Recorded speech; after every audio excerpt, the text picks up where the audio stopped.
That peculiar March evening remains etched upon my mind, not for its chill, nor for the dreary rain that clung to the cobblestones like a lingering sorrow, but for the sound, an echoing, unmistakable sound, that drifted from the open grave long after the mourners had dispersed.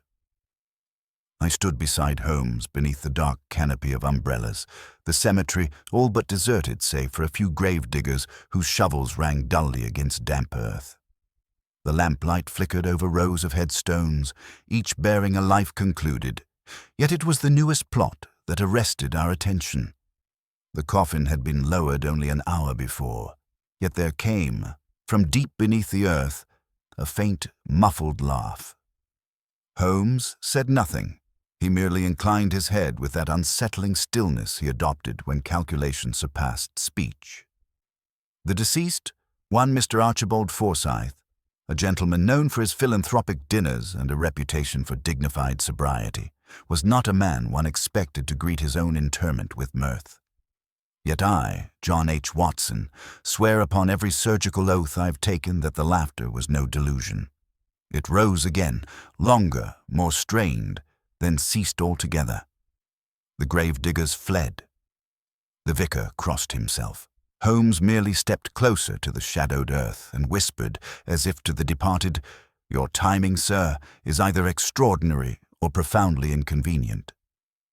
Moments like these remind me why I chronicle our work, and if you, dear reader, wish to accompany us through this strange inquiry, I shall recount it faithfully as I lived it, step by dreadful step through London's most unsettling nights.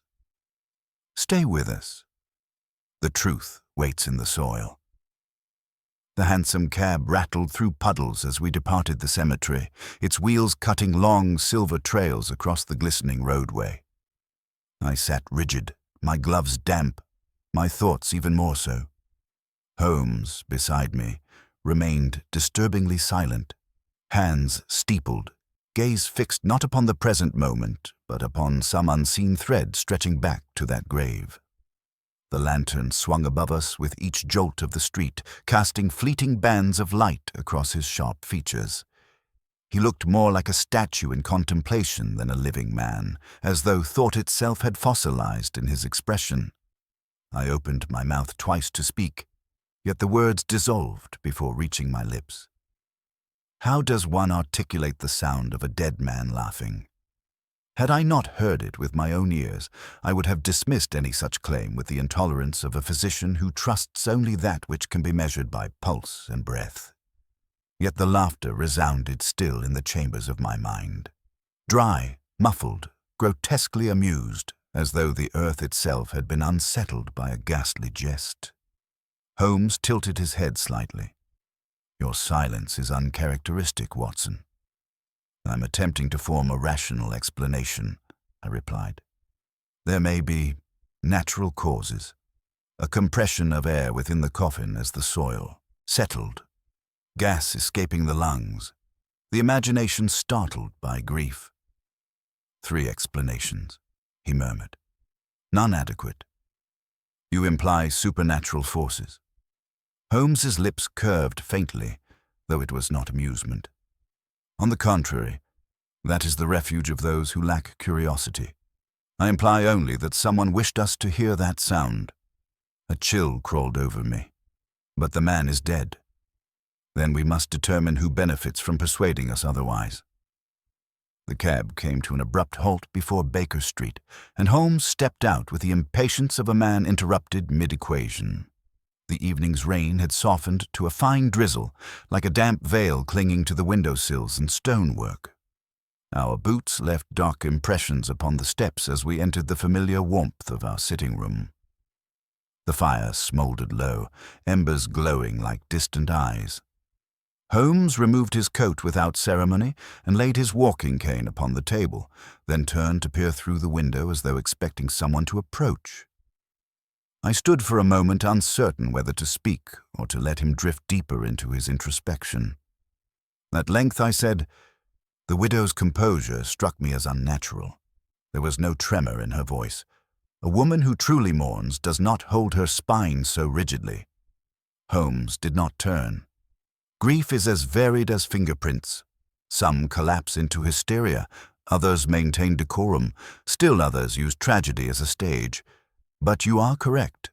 She hides something. You noticed her hands, stained by exposure to an irritant, likely chemical. He finally faced me. She spoke of peaceful death, yet the coroner's report mentioned muscle contractions inconsistent with serenity. Our dear Mrs. Forsyth is a widow by law, but not necessarily by sentiment. He opened his violin case, lifting the instrument as though requiring music to unlock further deduction. Before the first note could sing through the air, a sharp tap struck the window pane. I started at the sound, for it came not from the street below, but from the upper corner of the glass, far too high for any passer-by. Holmes froze mid-motion. "Do not move!" The tapping came again, 3 precise strikes, then silence. Holmes extinguished the lamp nearest the window, plunging the room into dimness, save for the hearth's red glow. He approached the pane slowly, angling himself to avoid exposure. With 2 fingers, he lifted the sash, just enough for the night air to slip inside. Something small and metallic slid across the sill and landed softly upon the carpet. Holmes retrieved it, a silver cufflink engraved with an elaborate crest, a skeletal hand clasping a crown. On its reverse, stamped faintly as if by hurried pressure, lay a sequence of numbers paired with initials. "Left here deliberately," Holmes said. "A message from someone who knows we returned from the cemetery." "Do you recognize the symbol?" "Not yet, but the maker's mark, CH, is intriguing. Our late friend Archibald Forsyth's solicitor was Charles Hargreaves, a discreet man, loyal to the estate. He wore similar cufflinks this afternoon." I felt a constriction in my chest. But what cause would he have to approach so furtively, rather than knock at the door? Instead of answering, Holmes strode toward his desk, placing the cufflink beneath a magnifying lens. Outside, footsteps splashed hurriedly down the street, too rapid to be casual, too heavy to be a woman or child. A carriage wheel clattered over loose cobblestones, followed by the snap of reins, and soon the sound dissolved into the night. Holmes remained bent over the object as though the world outside were irrelevant. "Hargreaves left in haste. He intends to speak without being seen. These numbers may be coordinates or a cipher keyed to a ledger we have not yet discovered, but the solicitor's involvement suggests the will contains discrepancies, perhaps even a version unknown to the widow." Before I could respond, the doorbell rang, fierce, urgent, and entirely unlike the delicate tapping just moments earlier. Holmes straightened, gesturing for silence. Mrs. Hudson called up the stairs from below. "Dr. Watson, Mr. Holmes, a gentleman from Scotland Yard insists upon seeing you at once." Holmes sighed in a manner that suggested cooperation rather than welcome. "Let him in."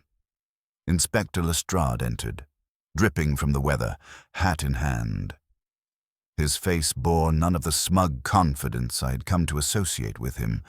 Instead, he appeared faintly shaken. "Holmes," he began, "I would not disturb you at this hour were it not vital. The matter concerns Mr. Forsyth, but not the grave." He hesitated, glancing at me as if uncertain whether I should hear the details. Holmes waved dismissively, urging him on. His solicitor, Charles Hargreaves, was found unconscious in Forsyth's townhouse. Blood on the study floor. Signs of forced entry. We fear he was attacked while retrieving documents. Holmes's expression did not change, yet something like grim expectation flickered across his eyes. "Is he alive?" "For the moment," Lestrade replied, "but he cannot speak. We found no papers on his person, though clearly he sought something important. The house is in disarray, doors smashed, drawers emptied. It appears someone searched for something urgently." Holmes retrieved his coat. "Then summon a cab at once." Lestrade frowned. "I should warn you, Holmes. If you expect to find the body, you won't." "The body," I repeated. Lestrade swallowed. "Forsyth's body. It's gone." My breath faltered. Holmes merely tightened his coat and answered with unsettling calm, "Then Watson and I shall seek the only man who can tell us why, alive or otherwise." And with that, we stepped back into the night. The rain had strengthened into a steady curtain by the time our cab drew up outside the Forsyth residence. The tall facade of the house loomed over the street, its windows dark, its stonework streaked with moisture that glistened beneath the feeble glow of the nearest gas lamp.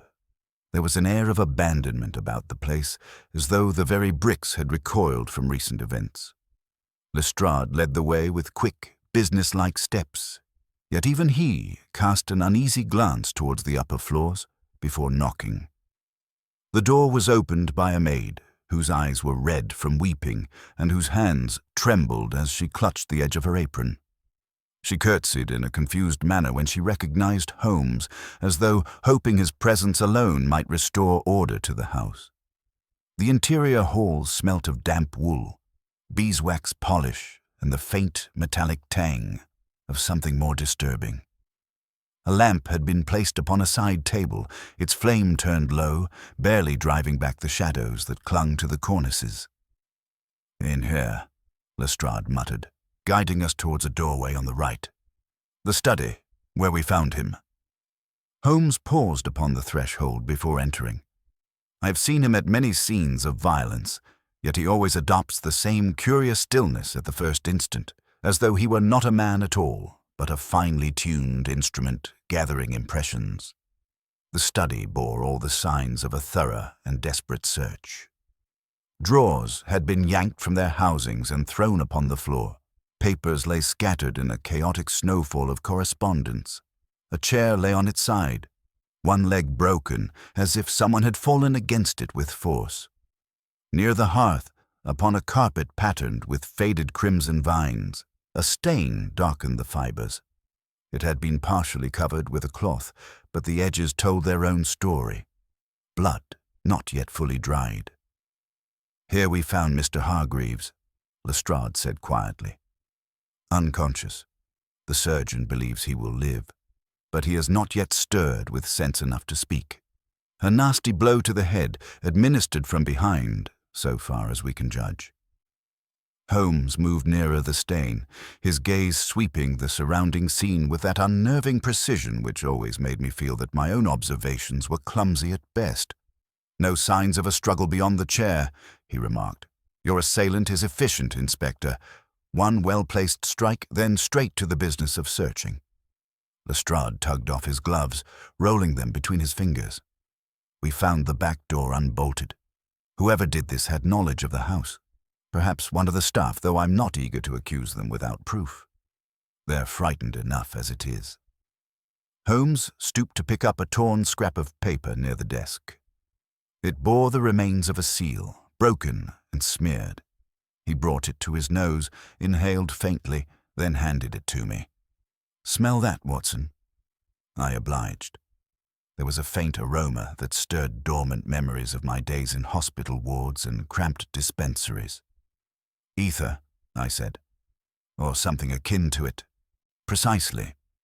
Someone prepared either for anesthesia or for deception.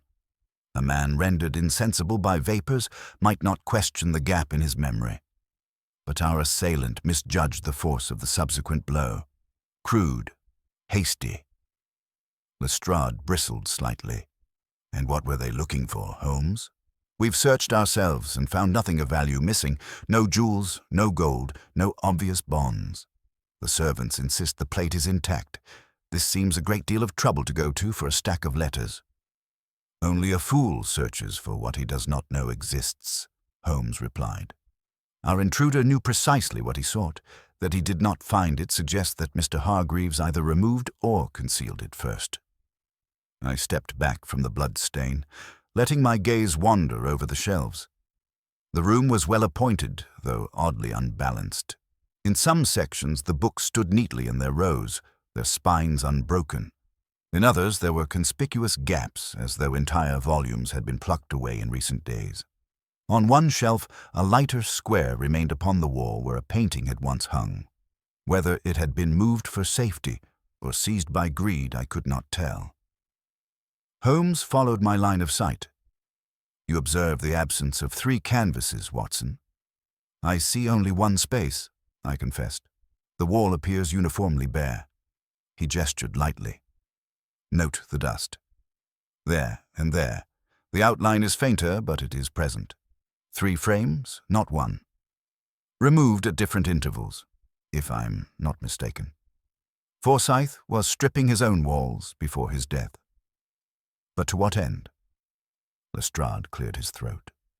The widow claims those paintings were sent to a gallery for cleaning. She produced receipts of a sort, though I confess I have not yet verified them. There is only so much a man can do in one day, with a vanished corpse and a wounded solicitor weighing on his docket. Receipts can be forged, Holmes murmured, more to himself than to us. He moved towards the desk, where a blotter lay half askew, its surface stained with overlapping layers of ink. He lifted it delicately by its corners and held it toward the lamp.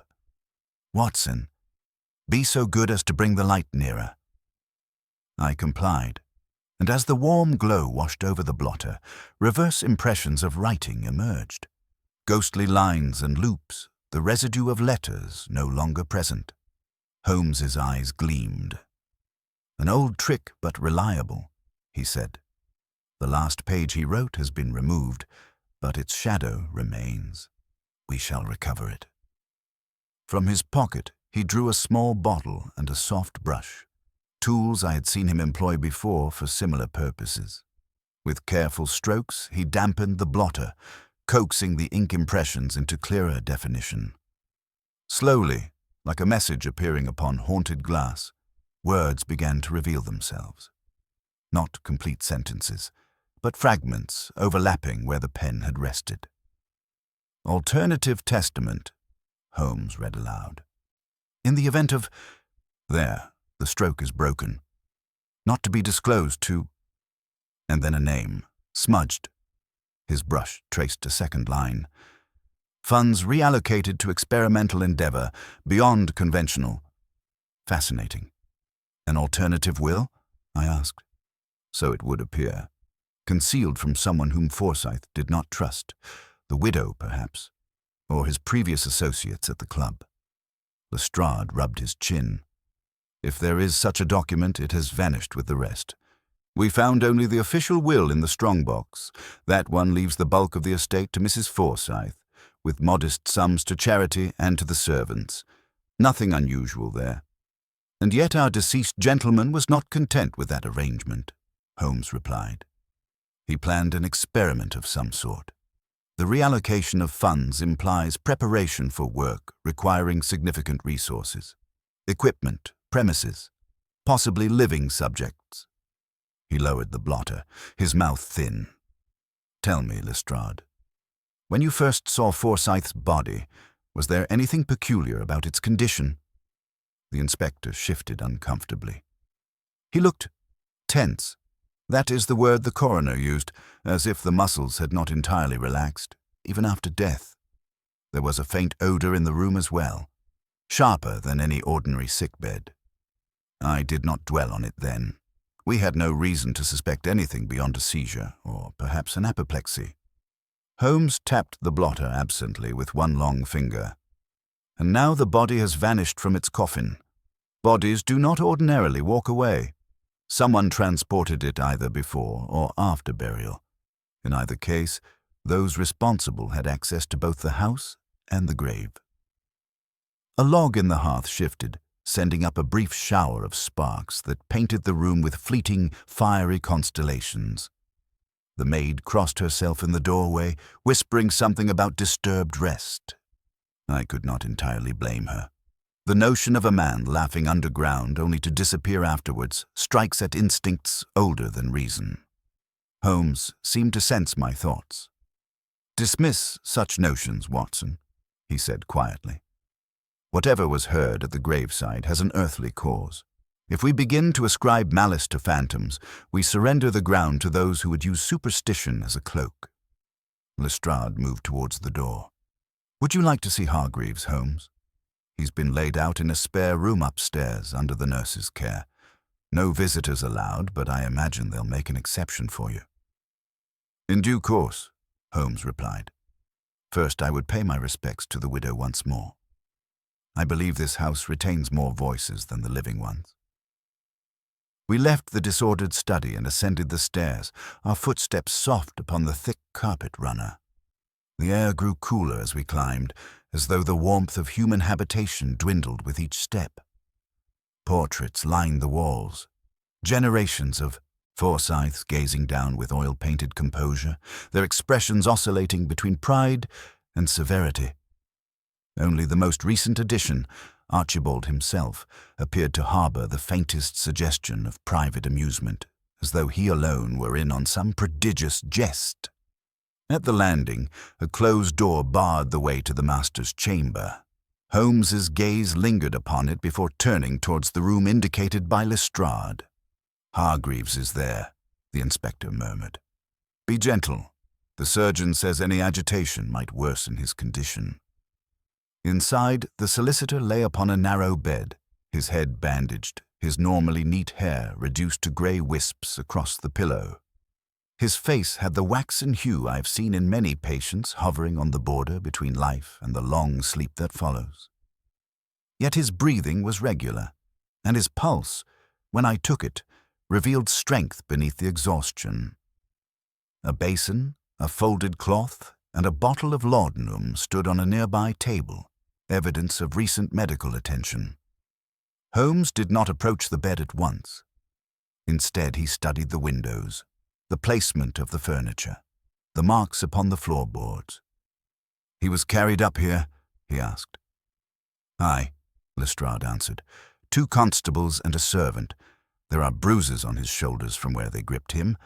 The surgeon cleaned the wound and ordered rest. He spoke only once upon seeing me, muttered something about a key, then slipped back into unconsciousness." "A key?" Holmes's eyes sharpened.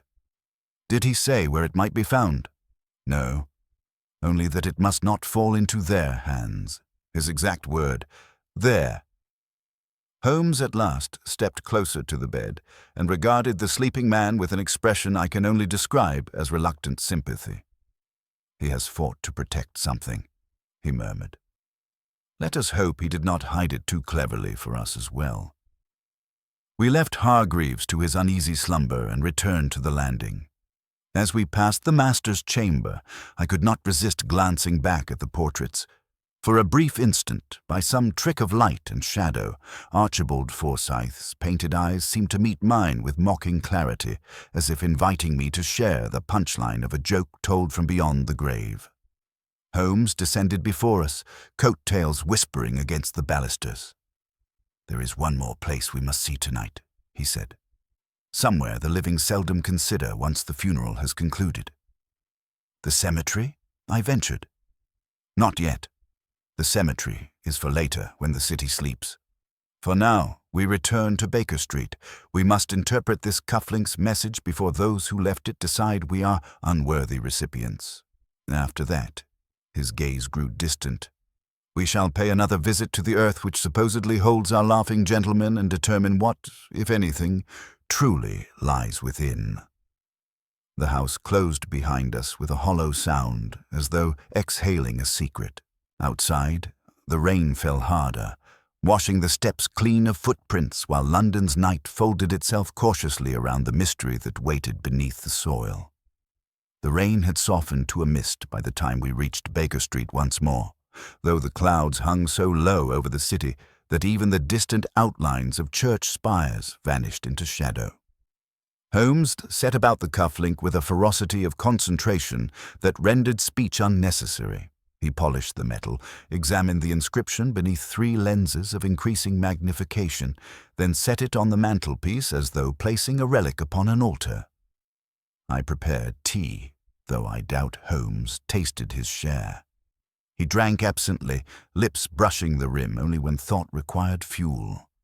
The numbers etched upon the back, 8234 CH, pulled him into abstraction. "Watson," he said at length, tapping the cufflink with his bow, "these digits are not coordinates, nor a cipher keyed to the ledger. They are an address of sorts. 82 stands for the month and day of Forsyth's birth. 34 for an account number assigned only to those within a particular financial circle. Hargreaves left this not as a clue we must decode, but as proof of authenticity, ensuring I would know the message truly came from him. "And what of the initials?" I asked. "They are not his." Holmes crossed the room and retrieved a newspaper clipping from a folder thick with London's peculiarities. "CH belongs to the Corinthian House Committee. Forsyth was not merely a donor to their philanthropic schemes. He chaired a private board within the organization. The funds in the ledger we discovered were diverted to an account controlled by that committee." I frowned, recalling the empty frames in Forsyth's home. But for what purpose? Such funds could support a charity, a hospital, a school, or a private laboratory. Holmes finished. He reached for his hat. "We returned to the Forsyth residence, but the hour is inconvenient for those who lie," he replied calmly, "and fortuitous for us." The cab ride passed in solemn reflection. London had grown quieter now, though not asleep. The city breathes even in darkness, its alleyways whispering secrets to those who care to listen. The Forsyth residence appeared as we left it, yet the windows now glowed faintly, as though a solitary lamp burned within. Holmes dismissed Lestrade's protests when we arrived, insisting our purpose was not police inquiry, but private investigation. The inspector reluctantly withdrew to patrol the grounds while we mounted the steps. Holmes knocked only once.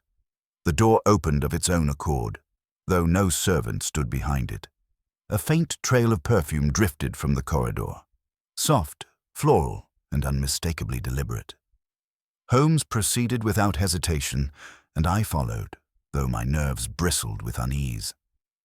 We found Mrs. Forsyth in the drawing-room, standing before a tall mirror, adjusting a length of black crepe upon her sleeve.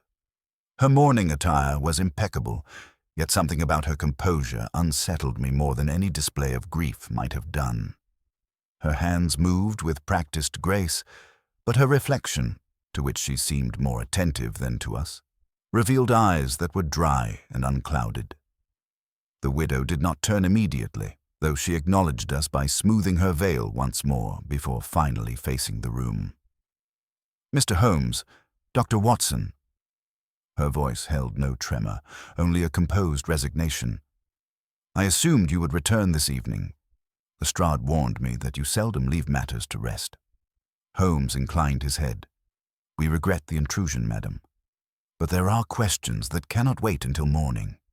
She folded her hands. "Then ask them. The dead are beyond disturbance, and I have no strength left to contest circumstance." Holmes approached her slowly, as though studying a subject under glass. "Your husband's solicitor was attacked tonight, documents removed or sought. You were aware that Mr. Hargreaves retained personal copies of certain papers." A flicker, brief yet unmistakable, crossed her expression.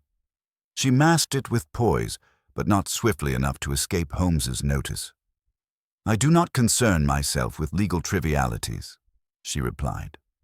"My husband trusted Hargreaves implicitly.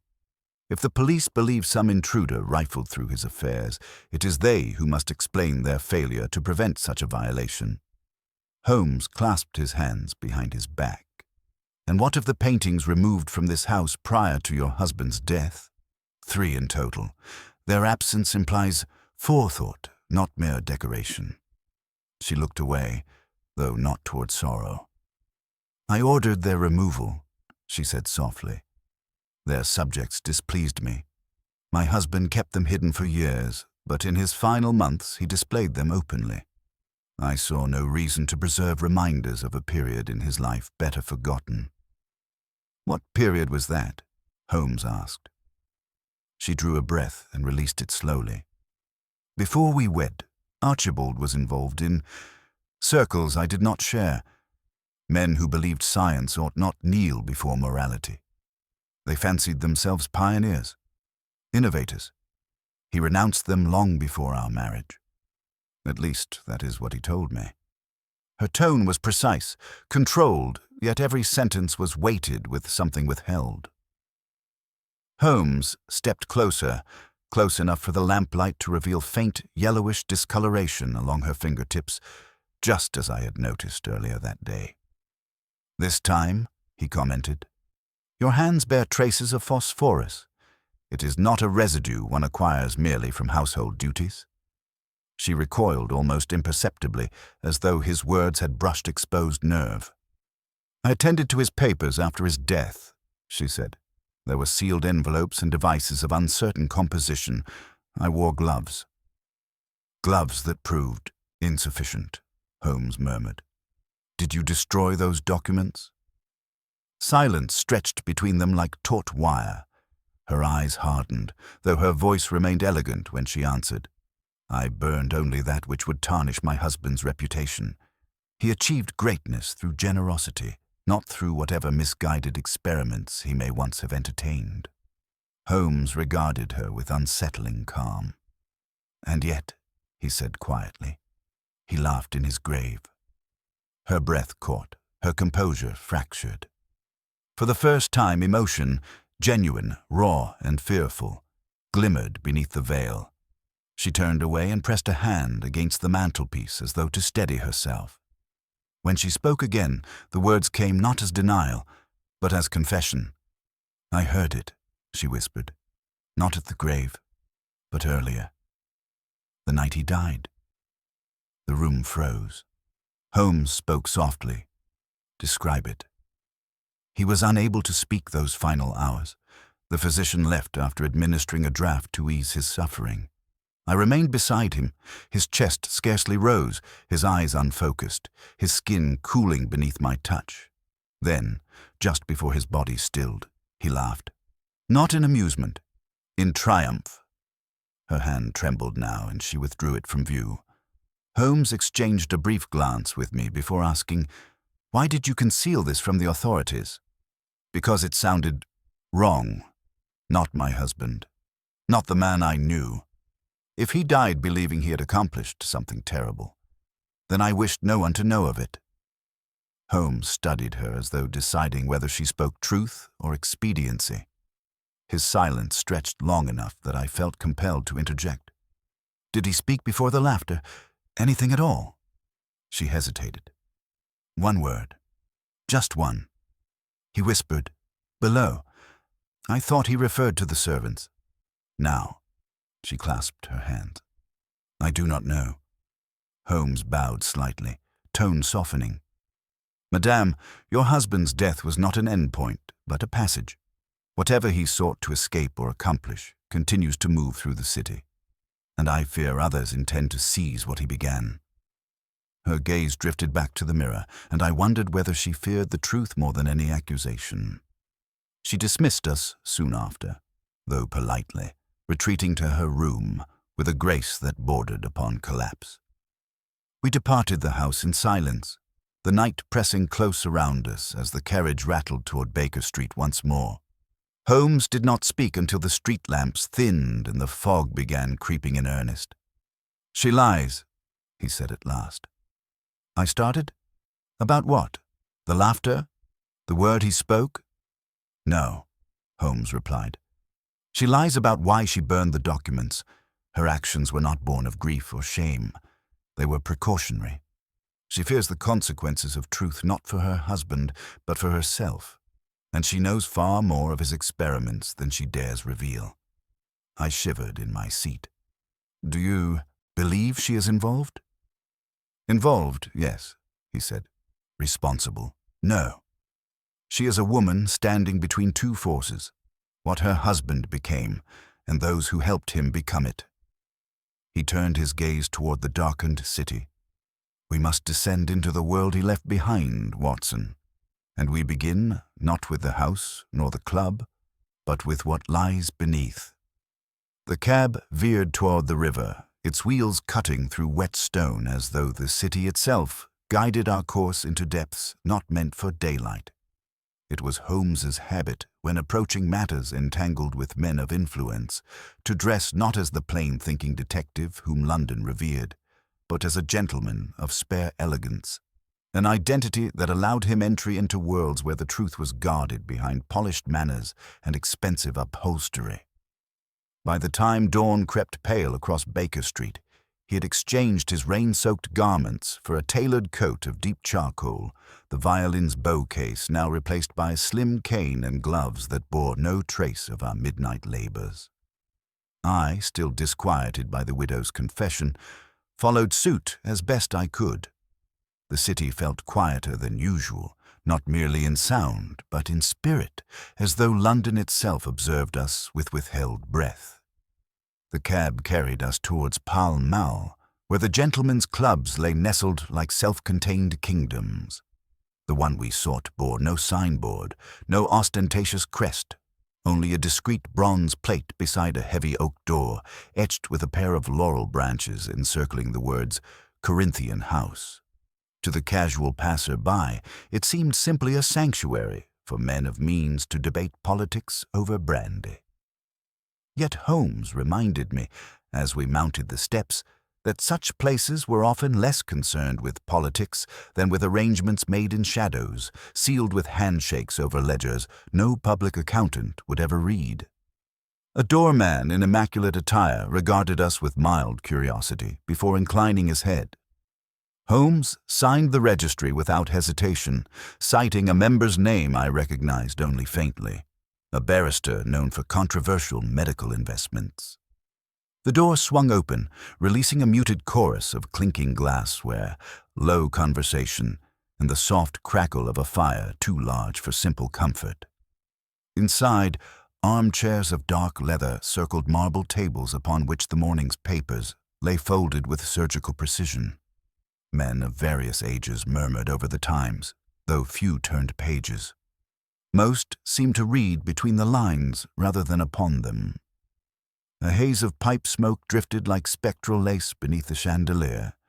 No one looked up long enough to acknowledge us, save for the barman, who nodded with professional indifference. Holmes scanned the room with the same attention he might give to a battlefield map. "This way," he murmured, steering us toward a corner where portraits of statesmen watched from the walls with expressions of benevolent severity. A gentleman seated alone rose as we approached. He was tall, impeccably dressed, with hair silvered more by stress than age. His eyes possessed that particular sharpness found only in men accustomed to commanding silence rather than requesting it. Holmes greeted him with polite familiarity. "Lord Everington." The man's expression flickered, his composure strained by surprise. "Holmes, I had not expected you here. This is not your usual arena." "On the contrary," Holmes replied softly, "it is precisely where one must be when questions of life, death, and their profitable intersections arise." Lord Everington motioned for us to sit. His fingers drummed the table once, then fell still. "You speak of Forsyth." Holmes inclined his head. "You knew him well." Everington's jaw tightened, well enough to mourn his passing. He was a visionary in certain respects, though occasionally misguided. Holmes removed his gloves with measured patience. "Was it Forsyth's vision you mourn, or the collapse of whatever enterprise he led from within these walls?" The surrounding hum of conversation seemed to dim. Everington leaned forward, eyes narrowing. "Be cautious, Holmes. Men here do not appreciate intrusion into their private affairs." "Watson," I told myself, "hold your tongue. Let Holmes lead." Holmes's voice grew quieter still. The funds diverted from his charitable accounts did not vanish into pockets. They financed experiments he conducted in secrecy, experiments that, by his widow's admission, he pursued to his final breath. "You were part of that committee. You can enlighten us, or allow rumor to drive the investigation into far less accommodating hands." Everington held Holmes's gaze for a long, fraught moment. Then he exhaled, not in surrender but in reluctant concession. "Forsyth believed," he said, choosing each word like a stone across a river, "that death is not a boundary, but a negotiation. He theorized that the body need not surrender consciousness when the heart ceases, provided certain chemical and electrical conditions are preserved." My own pulse quickened. The memory of laughter beneath the earth flared like a match struck in darkness. Holmes asked, And you supported this? I supported the research, Averington replied. A controlled study of suspended animation could revolutionize surgery and battlefield medicine. Men might endure wounds long enough to reach proper care. Diseases could be halted while treatment was devised. Imagine the implications. Holmes' expression hardened. And did Forsyth share that benevolent interpretation? Averington hesitated. At first. Then he changed. He ceased sharing results with the committee, withdrew funds, dismissed consultants. His letters became riddles, his temperament unpredictable. He spoke of transcendence, of leaving behind the constraints of flesh. Some believed he meant spiritual nonsense. Others feared he sought to escape accountability altogether. Holmes's eyes sharpened. Escape accountability? How? Averington lowered his voice until it hovered scarcely above a whisper. By disappearing. A man legally dead is beyond subpoena, beyond prosecution, beyond debt. He paused, and the room felt suddenly colder. And if he could rise again on his own terms, he would be reborn without past obligations. A chill worked its way along my spine. Are you implying he staged his death? Averington looked away. I'm implying nothing, but if his body has vanished, then someone is completing what he began. Holmes leaned back, steepling his fingers. Who benefits most if Forsyth returns alive? Not the committee, Averington said. We have severed ties. If he returns alone. Alone, Holmes murmured thoughtfully. Unless another party stepped in to help him, someone close enough to tend to his affairs, someone who remained when his ambitions turned personal. Averington's gaze sharpened. You suspect the widow? Holmes did not answer. His silence spoke sufficiently. Before more could be said, a man in a dark coat brushed past our table. Too near, too hurried for mere coincidence. He dropped a folded envelope as he passed, letting it fall between us as though by accident. Holmes seized it before it touched the carpet. The man vanished toward the corridor without looking back. Holmes unfolded the note. The handwriting was tremulous, jagged, yet determined. He walks beyond the grave. But not of his own will. Midnight at the theater. Do not come alone. No name signed. Averington paled. You should not involve yourselves further. There are forces here that prefer shadows to daylight. Holmes rose. Then we shall bring a lantern. We left the club as silently as we entered, the city waiting outside like a vast stage obscured by curtains of rain. Holmes spoke only once as we descended the steps. There are two kinds of resurrection, Watson. One born of hope and one born of fear. We must discover which kind Mr. Forsyth intended before it claims more than his own soul. The wind shifted, carrying with it a distant echo that might have been nothing more than a passing carriage, or the faint suggestion of laughter carried on the damp night air. We returned to Baker Street through streets that glimmered beneath the gas lamps like veins of dull gold coursing through the city's stone-gray skin. The air smelled of soot and night rain, and though dawn threatened the horizon, London refused to surrender its darkness. Holmes dismissed the cab before we reached the door, preferring to walk the final distance in contemplative silence. I sensed his thoughts turning not merely upon Forsyth's schemes, but upon the unnamed hand that delivered the message at the club. For Holmes distrusted coincidences, as a physician distrusts a fever with no discernible cause. They portend complications, yet unseen. Once, inside, the warmth of our rooms felt almost jarringly domestic after the spectral undercurrents of Corinthian House. Holmes went immediately to his desk, where the scorched ledger lay waiting like an accusation.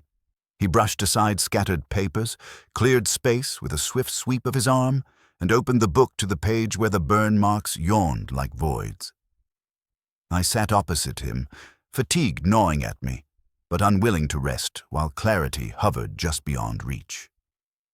You see, Holmes said, running a finger along the charred edge. There are two sets of entries.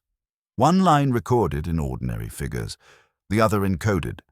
The legitimate accounts list donations to hospitals, orphanages, and civic societies. The concealed ledger mirrors them, same dates, same amounts. Yet the recipients differ entirely. I leaned forward. Different how? Holmes tapped the column with a pencil. Where the legitimate ledger lists funds for the East End Children's Hospital, the concealed entry records payment to a warehouse along the river. Where another references a scholarship fund, the hidden copy points to a private laboratory in Limehouse. This suggests a sophisticated laundering of intent. One noble facade, one clandestine purpose. And the committees at Corinthian House? I asked. Were they aware of this diversion? Holmes shook his head. Some, perhaps. But the duplication implies secrecy, even within the cabal. Forsyth did not trust his partners any more than he trusted the public eye. He flipped another page, and the hinges of the ledger creaked as though burdened by guilt. Here is the relevant portion, Holmes said. Observe this month, his final week of life. He traced the row, his voice lowering. 5 disbursements in succession, all to the same name. My breath hitched. Charles Hargreaves? Holmes nodded. Precisely. The solicitor was not merely executor of the estate. He was custodian of funds tied to this experiment. But what role did he play? Loyal servant, reluctant accomplice, or unwilling witness? A gust of wind rattled the window pane, causing the flame in the lamp to quiver. Holmes did not look up from the page. What troubles me, he continued, is not the money, but the timing. These amounts were transferred mere hours before Forsyth's collapse. Whatever he intended, he meant it to occur quickly. Hargreaves may have been transporting documents or instruments the night he was attacked. And now he lies unconscious, I said quietly, unable to share what he knows. Holmes closed the ledger gently and rose, pacing the room with restless purpose. He must be protected. When he wakes, there may be an attempt on his life. We should arrange for a guard. I frowned. Do you distrust the police to manage that? Holmes paused by the window, gazing into the street where dawn's first glow seeped between rows of chimneys like pale smoke. Lestrade is competent in matters of burglary and murder. But this case is neither, at least not in the ordinary sense. Forsyth moved in circles where law yields to influence, and influence yields to obsession. Men of such ambition do not fear police cells. They fear obscurity. There was something in his tone, an edge sharpened by personal memory, that stalled further questions. I had seen Holmes confront human depravity in many forms, yet this affair stirred an unease beyond calculation. Perhaps it was the lingering echo of laughter at the grave or the widow's trembling confession. Perhaps it was the idea that a man might seek to bargain with death itself. Holmes returned to the desk and retrieved a folded sheet of parchment stained at its corners by soot. This, he said, I discovered lodged between the ledger's bindings, a draft of Forsyth's alternative testament. He unfolded the page with the care of a surgeon lifting bandages from a wound. It was incomplete. A few lines of ink scrawled in haste, phrases smeared as though the writer's hand trembled under duress. In the event of my cessation, I entrust the continuation not to my kin, nor to the institution, but to the living mind prepared to bear the cost. She understands. She has seen beyond the veil. The final line broke off mid-stroke, as though interrupted. She, I whispered. The widow. Holmes did not look at me. Not necessarily. He tapped the paper. Forsyth may have referred to another woman, an assistant, a confidant, someone involved in his experiments. The widow claims ignorance, but her restraint hides more than grief. I rubbed my temples.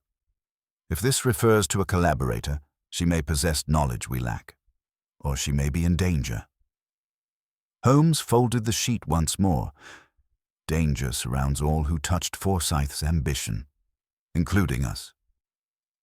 He extinguished the lamp and reached for his coat. We go to Limehouse. Now? I asked, startled. To the laboratory you believe funded by the hidden ledger? Yes.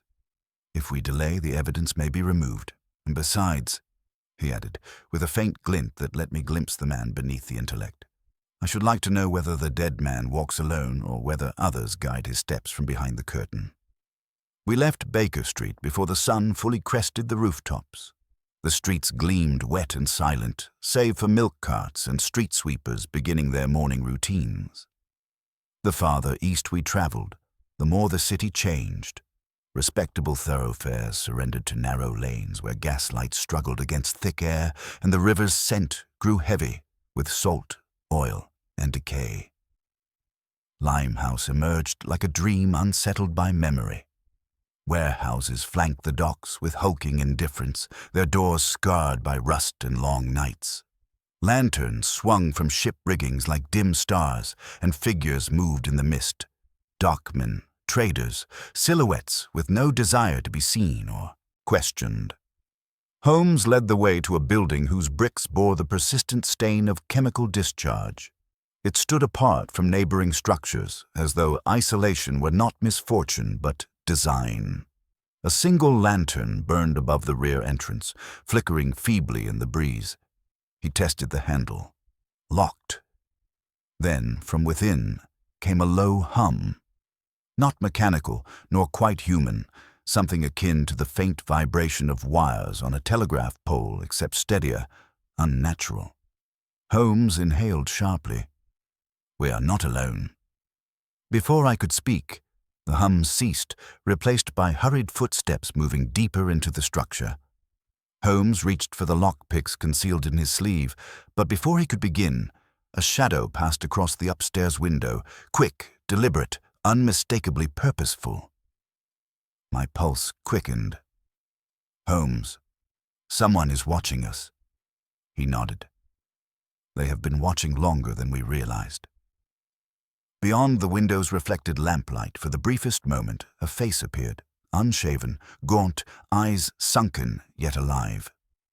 It was Forsyth. Then he vanished into the dark. Holmes stepped back, breath tight. Watson, the man buried yesterday stands before us. A tremor worked through me. Not fear, but a chilling sense of the world slipping off its axis. The grave's laughter was no illusion, the vanished body no simple theft. Whether we pursued a resurrected man or a spectre wrought by science, we were no longer hunting a mere mystery. We were following a man who refused to remain dead. Holmes straightened, resolve steeled. This is no longer an investigation, he said quietly. It is a race. We did not force entry that morning.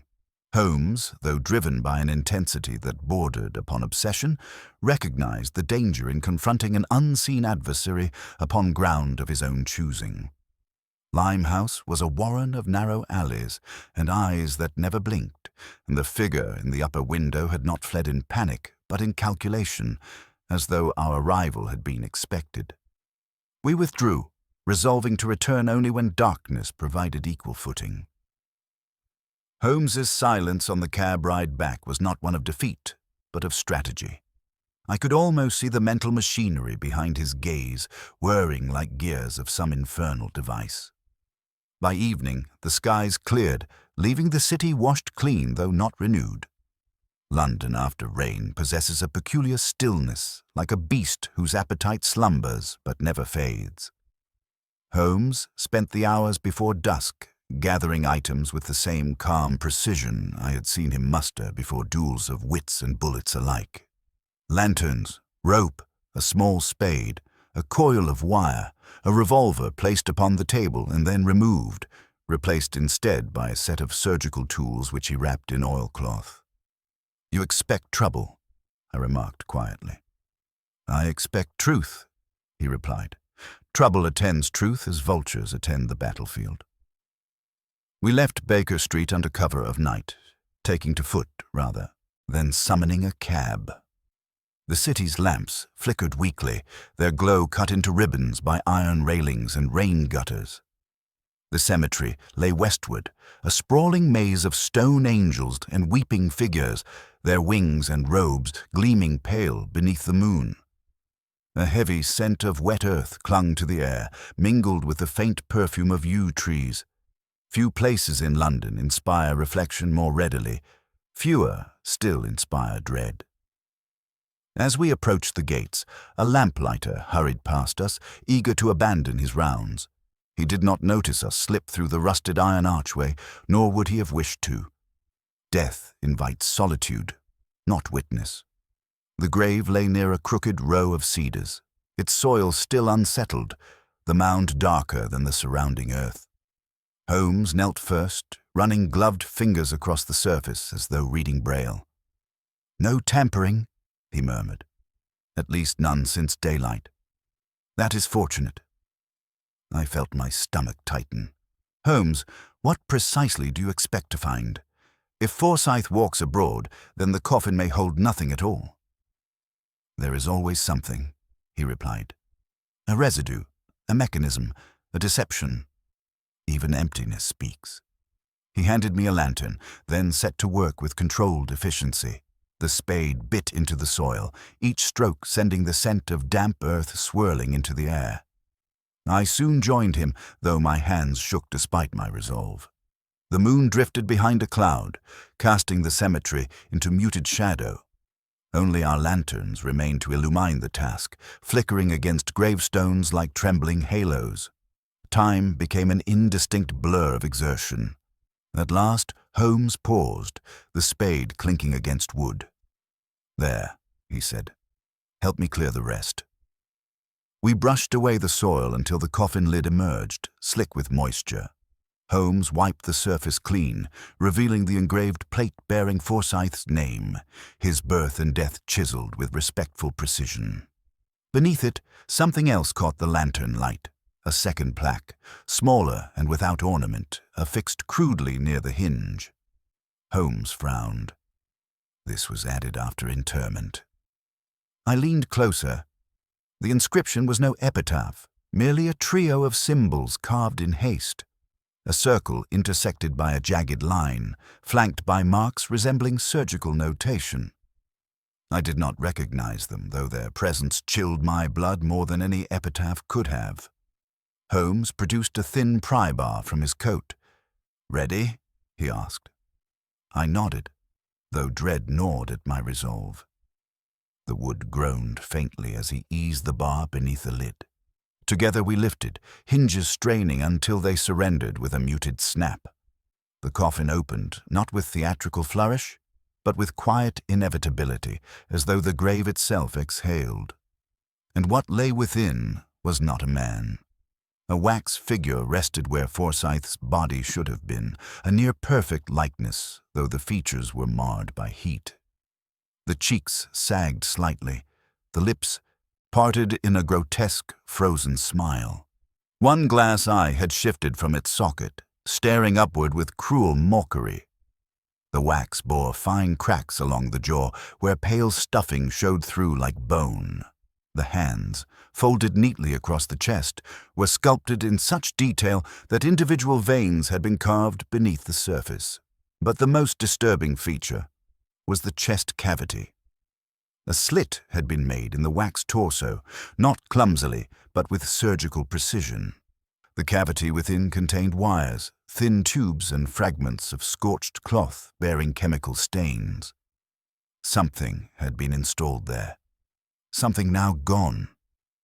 Holmes crouched lower, his breath steady despite the spectacle. "Not merely a decoy," he murmured. "This was constructed to imitate decomposition from a distance, a ruse designed to fool the eye of the bereaved." I fought a rising tide of nausea. Who would go to such lengths? "Someone with access to the body before burial," Holmes responded. "Someone who removed the corpse and replaced it with this imitation before the watch began. This suggests control, not panic." He reached inside the cavity, removing a scrap of parchment stiffened by residue. Symbols scrawled across it matched those carved upon the coffin. Holmes pocketed it quickly. Before I could speak further, a sound cut through the night. Hoofbeats. Rapid, violent, approaching. Holmes extinguished his lantern with swift precision, plunging us into near darkness. We crouched behind the gravestones, watching as a covered carriage tore through the cemetery path, its wheels jolting over roots and uneven stone. No mourners visit at this hour. No respectable cabman navigates such ground. The carriage halted mere yards from Forsyth's grave. Two figures disembarked, shadows in long coats, faces obscured by lowered hats. They approached the grave with tools in hand, expecting the coffin sealed, not exposed. Holmes leaned toward me, voice barely a whisper. They came to retrieve the decoy. We were meant to find nothing. He rose slightly, enough to let moonlight catch his pale profile. "We must leave before they discover us," he murmured, but not empty-handed. He closed the coffin quietly, shoveled a token layer of earth atop it, and motioned for retreat. We moved silently among the graves, shadows among stone. Halfway to the gate, a voice rang out. "I see them!" The shout sliced the night. Lanterns flared behind us. Holmes seized my arm. "This way!" We dashed between headstones, boots slipping on wet grass. A shot cracked through the air, striking stone and showering shards beside my coat. We vaulted fencing, ducked beneath yew branches, hearts thunderous. Behind us, voices converged, footsteps multiplying. Holmes veered toward the eastern wall. "There is a breach in the ironwork, if we reach it first." The remainder of his words vanished beneath a second shot. I saw the muzzle flash, then heard splintering bark as a bullet tore past my shoulder. The graveyard's silence had transformed into cacophony, shouts, curses, splashing footsteps. At last we reached the breach, bent bars where some long-fallen tree had torn the fence years prior. Holmes shoved me through first, then followed, tearing his coat in the process. We emerged onto a narrow lane and did not stop running until the cemetery disappeared behind us, swallowed by fog and distance. Only when we reached a gaslit crossroads did Holmes finally slow. His breath clouded the air, but his voice remained steady. "Now we know two things," he said. "Forsyth's body was removed deliberately, and others seek it with the same fervor." I placed a hand to my chest, steadying my breath. "Holmes, if Forsyth lives, he is not alone." Holmes looked toward the dark horizon in the direction of Limehouse. "No, and tonight demonstrated that someone has no intention of letting us find him alive." The city lay silent around us, as though listening. Holmes tightened his grip on the scrap of parchment. "We follow the living," he said, "not the corpse." And the night swallowed us once more. Morning in Baker Street did little to dispel the shadows cast by the previous night. The city awoke as it always did, milk carts trundling along the street, newsboys crying the day's headlines, cabs rumbling past with their shivering horses and half-awake passengers. Yet beneath the ordinary rhythm there was a different note, an undercurrent of unease I'd come to recognize from those rare occasions when one of Holmes's cases escaped the confines of private chambers and spilled into the public consciousness. That morning, London gossiped about the dead man who would not stay buried. The first indication came in the form of a newspaper flung with unnecessary force against our door. Mrs. Hudson delivered it with a look of mingled disapproval and curiosity. "They're saying the cemetery was disturbed, Doctor," she murmured. "I hope you and Mr. Holmes were not involved in any unseemly goings-on." She left before I could attempt a reassuring lie. Holmes, already at the breakfast table and apparently unconcerned with nourishment, reached for the paper with a hand that moved faster than my own. The headline leapt from the page in melodramatic print. "Mysterious Graveyard Affray. Reports of living corpse near Kensington." Below it, the article recounted the previous night's events in a tone that hovered between disbelief and delighted horror. Anonymous witnesses spoke of figures lurking among the tombstones, shots fired at an invisible assailant, and, most troubling of all, whispers that the deceased Mr. Archibald Forsyth has been seen walking near the river, pale as moonlight yet undeniably alive. Holmes read in silence, his features impassive. When he finished, he folded the paper with deliberate care and laid it beside his untouched plate.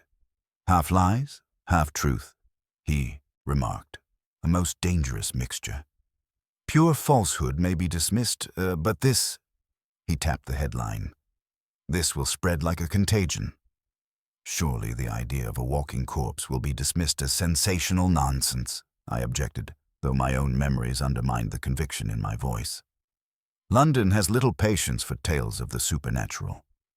"On the contrary," Holmes said, "London has insatiable appetite for them.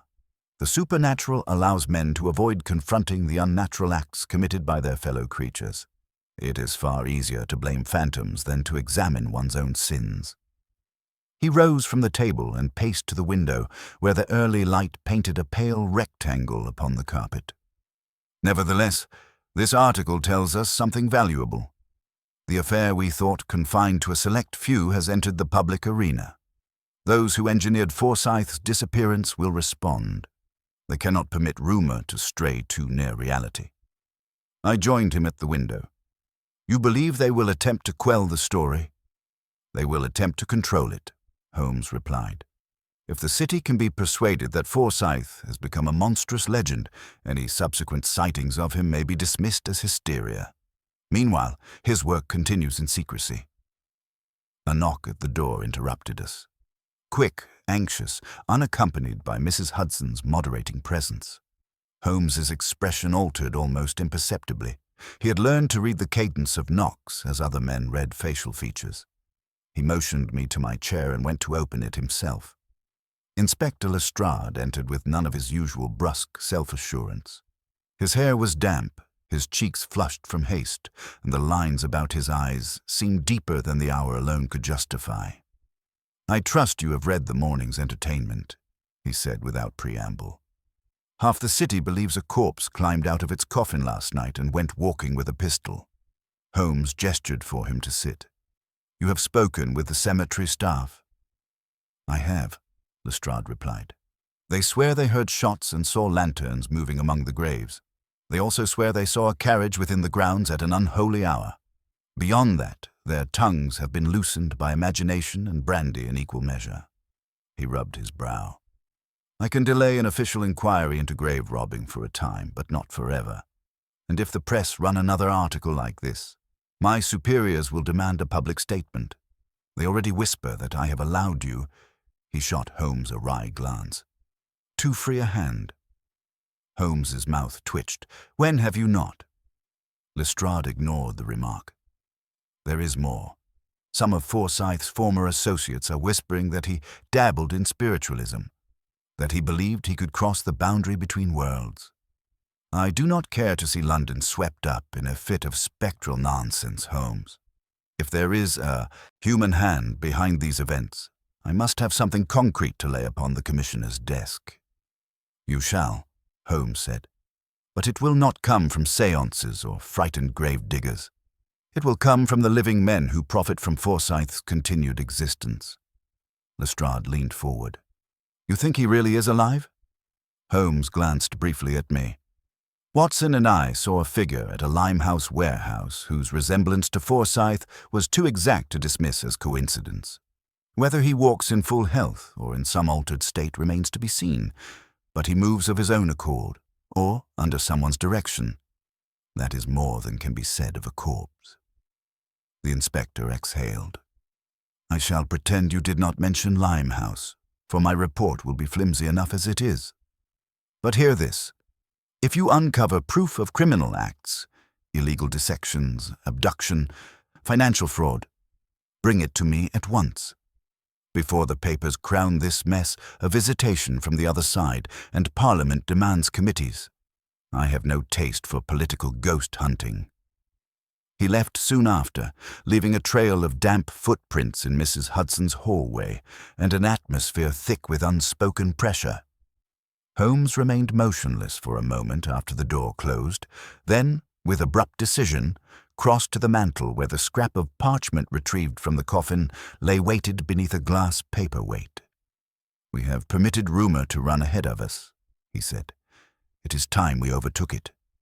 He lifted the glass and flattened the parchment beneath his fingers.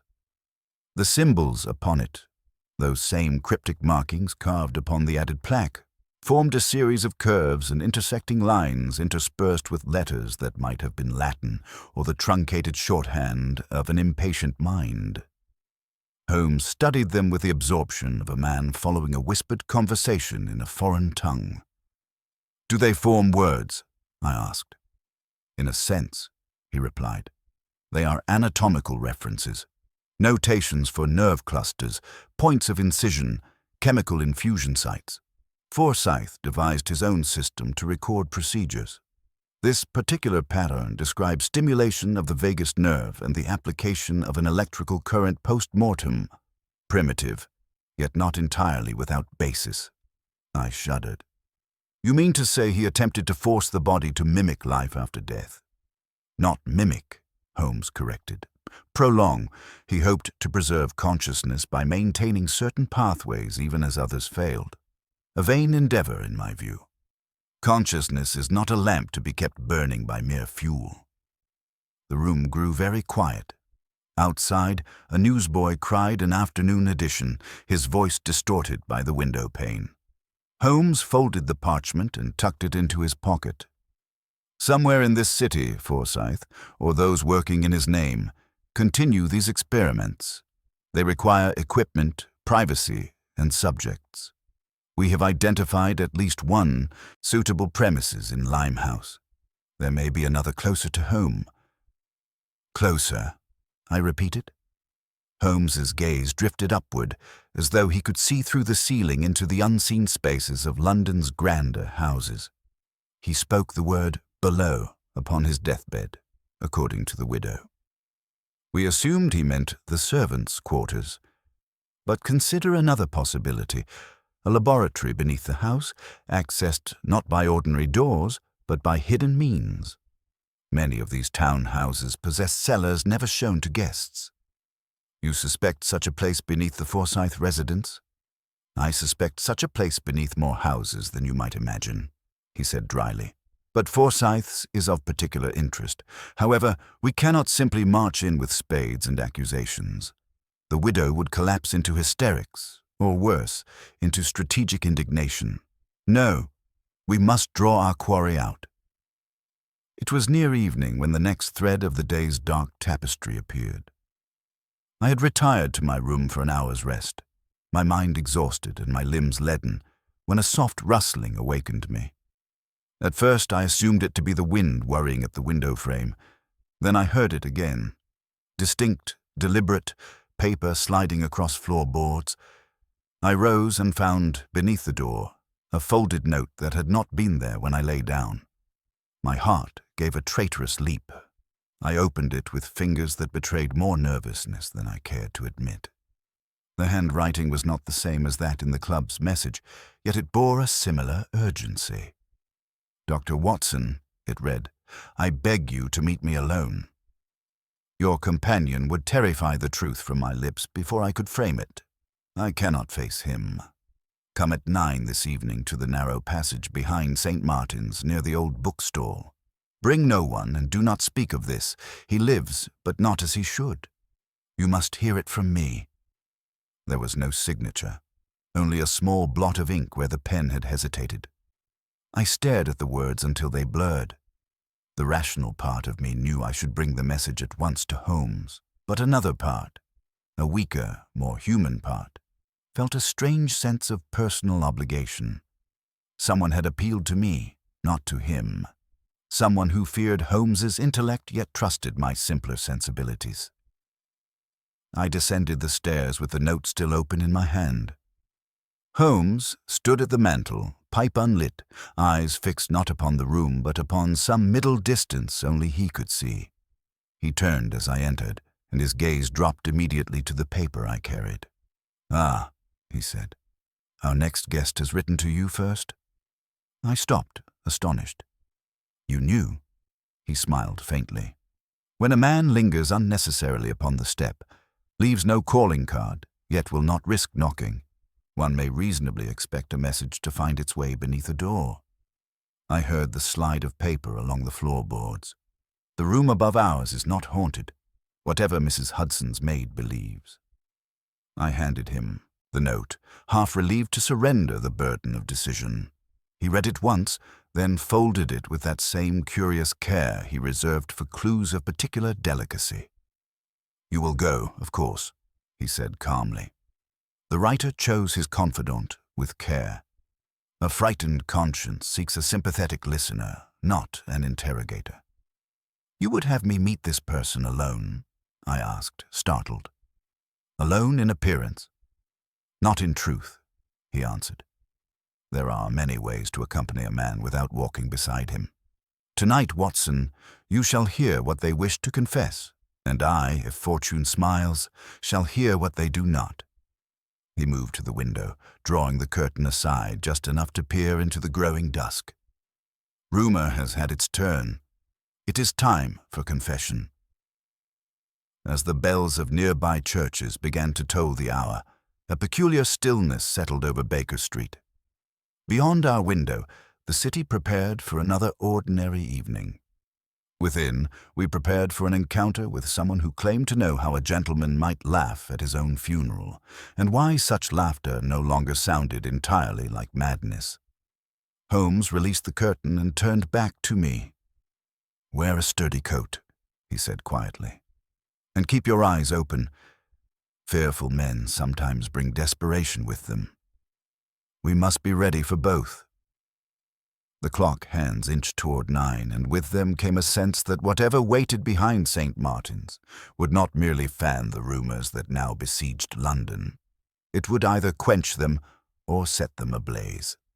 The fog had gathered by the time we left Baker Street, not in great billowing banks as poets imagine, but in thin drifting veils that slid between the streets and wound themselves around the lamp-posts. It blurred distances and softened angles, so that ordinary objects acquired an air of unreality.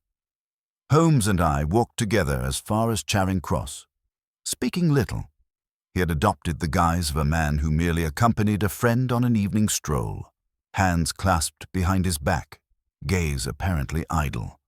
Only the quick, darting movements of his eyes betrayed that nothing in our surroundings escaped him. At the entrance to St. Martin's Lane, he slowed. "From here," he said quietly, "you go on alone. The passage behind the church lies 2 streets further. I shall take a path of my own." I hesitated.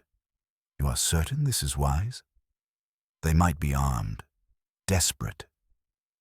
"All the better that their attention should rest upon you," he replied, with a brief, grim smile. "You present far less of a threat than I do, in their eyes. That will loosen their tongues. Fear not, Watson. You shall not be as alone as they suppose." And with that, he turned down a side street and vanished into the fog, leaving me to proceed with only the note in my pocket and an increasing sense that the ground beneath this case was less stable than the cobblestones beneath my feet. The passage behind St. Martin's was a narrow artery squeezed between the church wall and a row of lean-to shops that kept irregular hours. One such shop, a bookstall of considerable antiquity, jutted forward at an awkward angle. Its windows were shuttered now, but a faint smell of mouldering pages lingered in the air, mixed with damp stone and the distant whiff of roasting chestnuts from the main thoroughfare. A single lamp flickered at the alley's mouth, casting elongated shadows that wavered with every passing draught. I checked my watch. 5 minutes to the hour. The passage was empty. I positioned myself near the bookstall, back to the cold stone, ears straining for approaching footsteps. For several minutes there was nothing save the faint murmur of the city beyond and the occasional drip of water from a gutter overhead. My imagination, already overtaxed by recent events, began to populate the gloom with phantom figures. I was beginning to suspect that my mysterious correspondent had lost courage when a movement near the church door drew my eye. A cloaked figure slipped from the darker recess between two buttresses and approached with hesitating steps, pausing twice as though intending to flee. The figure kept its head bowed, a bonnet brim casting the face into shadow. Only when close enough to be heard did the newcomer speak. "Dr. Watson?" The voice was female, low and hoarse, as though seldom raised above a whisper. "I am Dr. Watson," I replied gently. "You wrote to me." She glanced over her shoulder, then nearer to me, the lamplight catching at last upon her features. I recognized her, though I had not expected to. "Miss Vale," I said. "Mrs. Forsyth's companion." She flinched at the name, then nodded. In the household she had been little more than a quiet presence, a woman of unremarkable appearance whose chief occupation seemed to be reading aloud to the widow and managing her correspondence. Her graying hair was pinned severely, her clothes neat but plain. Only her eyes, now wide with fear, suggested depths unforeseen. "You must forgive me," she said in a rapid undertone. "I could not send for Mr. Holmes. He frightens me. He sees too much. But you," she swallowed. "You listen." "I shall do my best," I assured her. "You believe Forsyth to be alive." She looked about as though the very stones might repeat her words. "I know he is, because I helped him." The admission struck me with an almost physical force. "Helped him? In what way?" She lifted trembling hands, fingers stained faintly yellow at the tips. Phosphorus, I thought again, as with the widow. Not in the beginning. By the time I came to the household, his work had already advanced beyond my comprehension. I was engaged to read to Mrs. Forsyth, to accompany her at social functions, to answer letters. But the house had another life below stairs, a life she pretended not to see. "Below," I repeated softly, recalling the widow's account of his dying word. Miss Vale nodded. "I was returning from the library one evening when I observed him descending to the cellar with a case of instruments. I heard sounds, not cries, but something nearer to suppressed laughter and weeping together. Curiosity overcame me. I followed." "You entered the cellar?" "Not at first. I found a narrow door concealed behind a rack of wine. It led to a staircase spiraling down, beyond the foundations one would expect. I dared not go further that night, but later he summoned me." "And why would he do that?" I asked. She met my gaze with a mixture of shame and defiance. "Because he knew I had seen, and because he required someone with a steady hand and no family to mourn her if she vanished." I felt a surge of protective anger that I had to force down. "What did you see when you descended?" Her hands gripped her cloak so tightly that the knuckles blanched. Tables, apparatus I did not recognize, coils and jars and wires spreading from a central machine like veins from a heart. The air smelt of ozone and blood. At first I thought it some infernal engine, but he spoke of it as salvation, a means to preserve the mind beyond the body's failing. "Did he use it upon people?" The word tasted bitter. "On himself," she whispered. "That was his great obsession. He believed no man could be trusted to apply the method correctly once he had slipped into unconsciousness. But he could not test it without someone at his side to complete the procedure. That was to be my role." "You assisted in the experiment that killed him?" Her eyes brimmed, though no tears fell. "He would have died soon in any case. His heart was failing. He concealed it from his wife, but not from me. He did not trust heaven or hell, only the extension of his own will. He swore that if the trial succeeded, I would witness a miracle. If it failed, the world would be no poorer." Those were his words.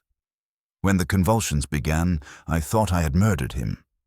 Her voice broke then, and she pressed a hand to her mouth. I gave her a moment, then asked as gently as I could, "And did he die there, in that cellar?" She shook her head slowly. "He passed into stillness. The machine ceased. His skin grew pale. I believed him dead. But then he laughed. It was the most dreadful sound I've ever heard. Not because it was unnatural, but because it was triumphant.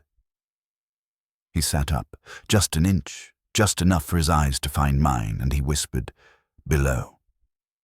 Then he fell back, and I thought it was over. I fled. By the time I dared speak of it, the physicians had come, and Mrs. Forsyth clung to the idea that he had died peacefully in his bed.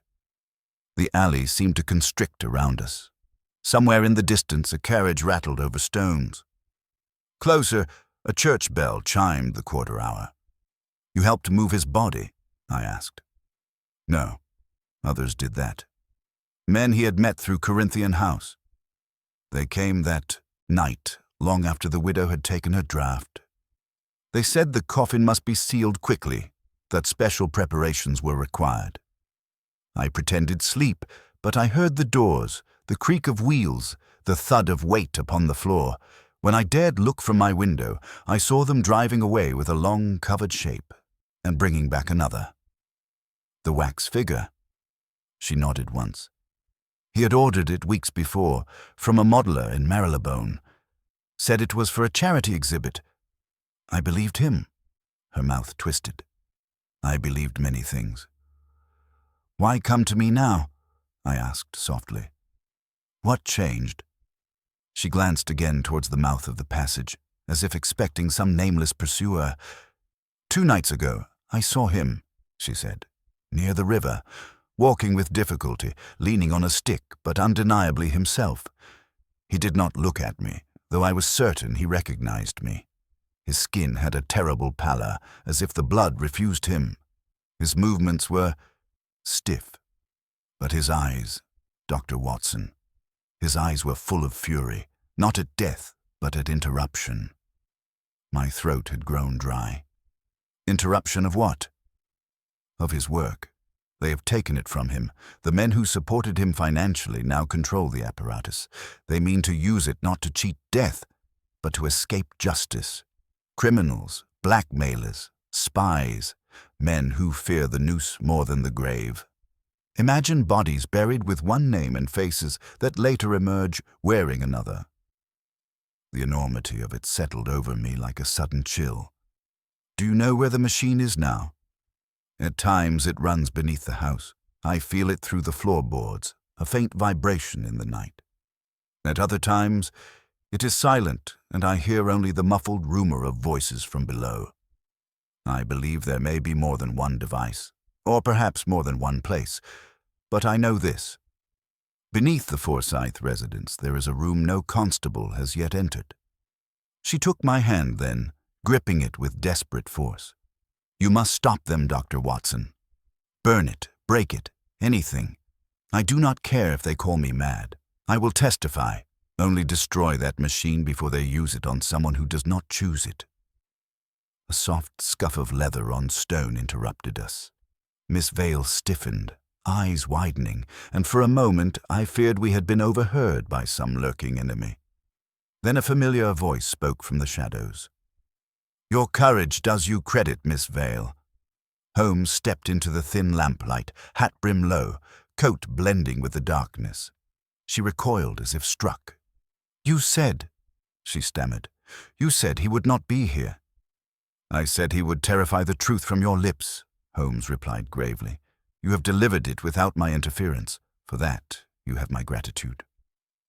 She seemed torn between flight and rage, but exhaustion won. Her shoulders sagged. "What will you do?" she whispered. "What I must," Holmes answered. "We shall visit the cellar, tonight." Her hand tightened once more upon mine in mute appeal. Then she turned and fled along the passage, vanishing into the fog as though the city itself had swallowed her confession. Holmes watched her go, then faced me with eyes that burned more fiercely than any gas lamp. "We have our confirmation," he said. "Forsyth's resurrection is not legend, it is process, and wherever men devise processes, they leave traces behind." "You mean to enter the house now?" I asked. "Yes. Before those traces are erased, the widow will have retired, the servants will be scattered. A house in mourning seldom keeps strict watch over its own foundations." He offered me a thin, almost apologetic smile. I should have preferred you to enjoy an evening free of cellars and corpses, Watson, but I fear destiny has other plans. We left the alley together, rejoining the broader arteries of the city. The fog thickened as we approached the affluent streets where Forsyth had lived and, in a fashion, died.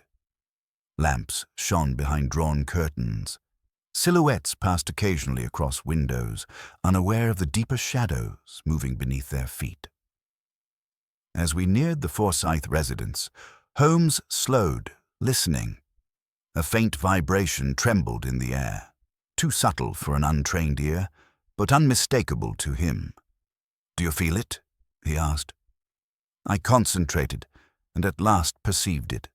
A low, continuous thrum like a distant hive of bees, rising from somewhere below ground. "The machine," I murmured. Holmes's eyes gleamed. "Then, Watson," he said, "we are just in time to meet it." He reached for the gate, and the house, its windows dark and its door closed in respectable mourning, seemed to hold its breath as we crossed its threshold, not as callers, but as intruders into the secret life that pulsed beneath its elegant floors. We entered the Forsyth residence not by the front door, but by a narrow servant's entrance concealed beneath trailing ivy along the garden wall. Holmes had observed earlier that the lock bore recent scratches, signs not of forced entry, but of repeated use by someone unfamiliar with the mechanism. The rain had ceased, yet the grass remained slick beneath our boots, muffling our steps as we moved through the shadows. The windows above loomed dark, suggesting that the household slept. Only a faint line of light beneath the widow's chamber hinted that she, at least, remained restless. Holmes eased the door open, and we slipped into a narrow corridor lined with washing tubs and iron hooks. The air smelled faintly of damp linen and coal dust. No servant stirred. A flight of steps led upward toward the main floor, but Holmes ignored it, turning instead toward a doorway half concealed by crates of firewood. "This leads to the cellar," he whispered. "We shall avoid the paved stair. This path will bring us nearer the foundations." He produced a small lantern, shielding the flame with his coat as he lit it. We descended into cool darkness, the stone walls closing around us like the interior of a vault. My hand brushed rough surfaces slick with moisture. Cobwebs clung to the beams overhead. The ordinary portion of the cellar stretched before us. Stacked crates, dusty bottles of wine, tools rusting upon hooks. Everything bore the mundane air of a place abandoned to storage. Holmes paused, tilting his head as one might listen to a distant violin. The faint vibration Miss Vale had described now grew more distinct. It seemed less a sound than a sensation, a pulse that traveled through the stone itself. "Feel where the resonance is strongest," Holmes murmured. We moved slowly across the floor, lantern held low so its light skimmed the dust. The hum intensified near a wall of neatly arranged crates. Holmes brushed aside cobwebs, revealing not stone but a panel of unfinished wood disguised by shelves. He set down the lantern and examined the grain. "A false wall, recent construction, stand back." He wedged his knife into a thin seam and pressed. The panel shifted with surprising ease, swinging inward on concealed hinges to reveal a narrow passage lit faintly by lamps far below. The air that drifted out felt warmer than the cellar, tinged with metallic heat and the sharp bite of chemicals. Holmes drew breath through his teeth. He built an extension beneath the foundations, large enough to house machinery, and no one, save Miss Vale, thought to question it. We stepped through the opening and began our descent. The staircase was steep, spiraling downward beyond the depth any respectable architect would dare excavate beneath a townhouse. The walls were smooth and reinforced with riveted plates, not brick. Each step felt less like a descent into domestic storage and more like the bowels of a ship or laboratory. My pulse quickened, though whether from fascination or dread I could not tell. As we descended, voices drifted upward, low, indistinct, more like murmurs than conversation. I strained to hear specific words but could not. The hum, however, grew clearer, accompanied now by intermittent clicks, as though currents flowed through circuits and discharged into metal. At last, the stair opened into a chamber. I halted, stunned. The room stretched wider than the house above, supported by iron beams embedded into carved stone. Lamps burned along the perimeter, illuminating tables covered with instruments of varied design, coils, wires, jars filled with pale fluid, glass spheres that seemed to glow faintly from within. Along the floor ran channels of copper, converging upon a central apparatus that dominated the room. It resembled a sarcophagus in form, though larger and fashioned of polished steel rather than wood. Wires snaked from its sides like veins, disappearing into banks of machinery that hissed with steam. A series of glass panels were set into the top, allowing one to see within. The lid stood open. Holmes moved nearer, with an expression I'd seen only once before, when he stood mere inches from the footprints that proved a supposedly supernatural hound to be of flesh and blood. He spoke softly, as if unwilling to disturb the air. This is no crude contraption cobbled from superstition. He combined galvanic stimulation with chemical preservation. If the body were kept just shy of decomposition, the mind might remain aware, I finished, my voice scarcely above a breath. Holmes nodded once. We moved closer, and the interior of the apparatus came into view. It was empty, except for dried streaks upon the steel, reddish-brown and unmistakable. Holmes inhaled sharply. He lay here. Recently. Before we could examine further, a sudden clang reverberated through the chamber. The lanterns flickered. A metal door on the far side slid open and two men entered. Their coats were long, their hats pulled low, their movements purposeful. I recognized neither, but their bearing spoke of authority born not of law, but of self-appointed dominion. The men froze when they saw us. One reached into his coat. Holmes reacted first, extinguishing our lantern with a swift gesture and seizing me by the shoulder. "Down!" he hissed. We dropped behind a work table as a sharp crack rang out, an explosion of sound that reverberated like thunder in the chamber. The bullet struck metal inches from Holmes's hand, sparks cascading across the floor. Voices barked commands. Footsteps pounded.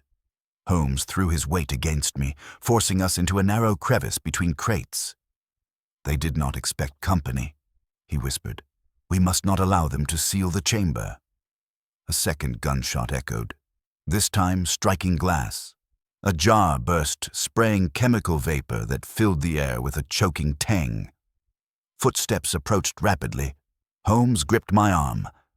"Follow me, and do not fall behind. We retreat through the south tunnel." "I see no tunnel," I whispered back, coughing. "You will."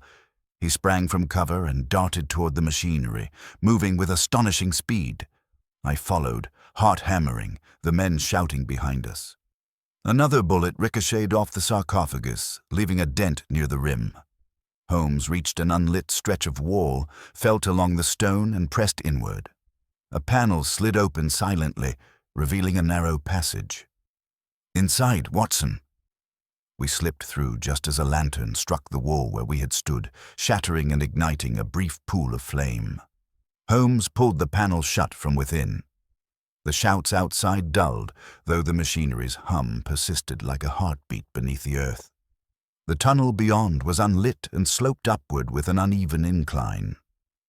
We moved in darkness, guided by touch and instinct alone. Eventually the incline flattened, and faint moonlight seeped through cracks ahead. Holmes crouched and whispered, "This passage predates Forsyth's work. Likely an old smuggling route from the river. He built his laboratory upon it." We emerged at last into damp night air, pushing aside a rusted grate concealed beneath tangled ivy. We stood not far from the river, the water black beneath the stars, barges drifting like silent shadows. The house lay some streets away, its windows dark and unsuspecting. For several moments neither of us spoke. My mind reeled with the enormity of what we had just witnessed. At length, I found my voice. Holmes, that machine was not built for cruelty. Forsyth believed he had triumphed over death. Holmes regarded the river, eyes narrowed. Conviction does not sanctify the result, Watson. He may have believed himself a pioneer, but science untethered from mercy breeds monsters faster than miracles, and now that his invention survives him, others will use it without the burden of his conscience. I shivered, though the night was still. Do you think he escaped? That he lives still? I asked quietly. Holmes considered. He lives, but not as he should. Miss Vale spoke truly. He walks, but each step edges nearer, a precipice from which no resurrection can return him. He turned abruptly, coat whipping in the wind. Our next step is clear. We must find Forsyth, not to question him, but to save him from those who would exploit his half-life. And perhaps, he added softly, to save him from himself.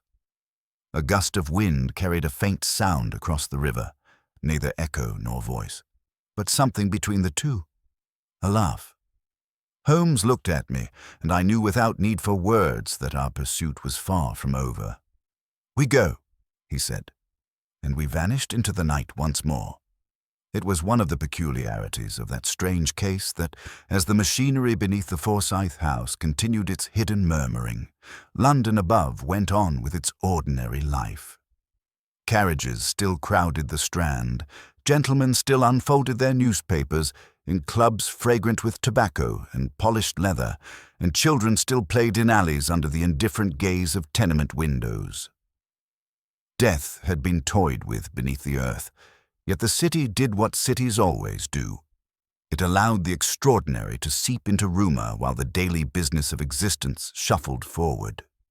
Holmes, however, granted no such indulgence. In the days that followed our discovery of the cellar machine, he moved with an energy so suppressed and concentrated that I feared for his health more than once. Sleep visited him briefly, if at all. He seemed to operate upon a reserve of mental electricity akin to that which hummed through Forsyth's apparatus, invisible, tireless, and perilous if misdirected. Messages went out from Baker Street in all directions, to informers along the river, to a clerk in the records office, to a theater manager who owed Holmes some unspoken favor. Replies returned with equal swiftness, carried by lads who had learned that speed around Baker Street was rewarded more generously than elsewhere.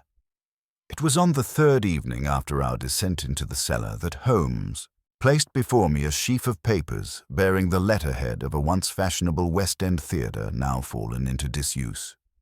Dust motes and broken glass, according to the manager, held more regular performances upon its stage than any troupe. Yet beneath the official inventory lay an older document, drawn up in Forsyth's hand and witnessed by a solicitor's assistant whose name I recognized from the ledger. "Observe the dates," Holmes said, tapping the parchment with a long finger. "Forsyth leased this theatre's cellar 2 years ago, ostensibly for storage of staging materials. The manager assumed it some eccentricity of a wealthy patron." "Another laboratory?" I asked. "Not quite," Holmes replied. "More a sanctuary. A place to which one might retreat unseen, yet remain within the heart of the city. And tonight, if our informant may be trusted, someone matching Forsyth's description intends to meet his former associates there. They believe the theatre forgotten. They are mistaken."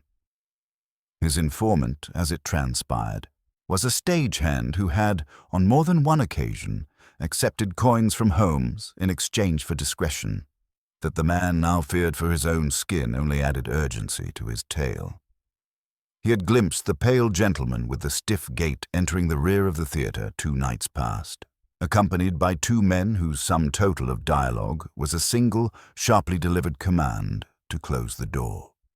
The stagehand might have dismissed it as an assignation between criminals had he not recognized one of the companions from sketches circulating quietly among those who whispered of Corinthian House. "I do not relish confronting a half-resurrected man in a derelict theatre," I admitted as we left Baker Street that evening. There is something almost theatrical in its symbolism, and I have never trusted symbolism. Holmes's lips twitched. Reality has a fondness for the dramatic, Watson. We merely follow where it leads. The theatre stood at the end of a narrow street whose gas lamps seemed to burn more weakly than those elsewhere, as though starved of proper oil. Its once grand facade, with carved masks of comedy and tragedy gazing down from chipped cornices, had surrendered to grime and neglect. Poster frames stood empty or held only tatters of playbills fluttering in the draught. The front doors were chained shut. Holmes led us along a side alley where broken crates and discarded scenery leaned drunkenly against the wall. A small door, half rotted and obstructed by a fallen advertisement board, barred our way. Holmes pushed the obstruction aside and tested the handle. It yielded with a reluctant creak. We moved into a corridor smelling of old paint, dust, and forgotten applause. Faded costumes hung from hooks, their colors dimmed by time. From somewhere beyond came the faint whisper of movement, too regular to be rodents, too cautious to be workers. Holmes extinguished our lantern long enough to let our eyes adjust to the gloom. "The stage is ahead," he murmured. "The cellar access below it. Forsyth will choose a place where he can observe his visitors from shadows. A man who has cheated death does not easily trust the living." We emerged onto the edge of the stage itself. It stretched before us like a ship's deck abandoned mid-voyage. Rows of seats cascaded into the darkness beyond, their upholstery torn, springs exposed like ribs. Moonlight filtered through gaps in the roof, painting pale rectangles upon the floor. Dust rose around our feet with every step, swirling in the beam of Holmes's lantern when he raised it briefly. "There," he whispered, indicating a hatch near the prompter's box.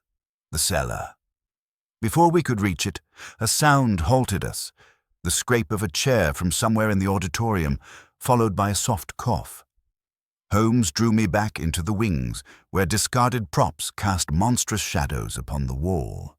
We peered out from our hiding place. 3 men sat near the center of the stalls. One, cloaked heavily despite the stale air, had his back to us. The others faced him, but the angle concealed their features. A lantern on the floor between them threw their faces into relief when they leaned forward. I recognized Lord Everington at once. The second man was the solicitor Hargreaves, improbably upright and pale, his head swathed in bandages. "Hargreaves lives," I whispered. "More importantly," Holmes murmured, "he walks into this meeting rather than away from it. That tells us where his loyalties lie, or where he believes his only safety lies."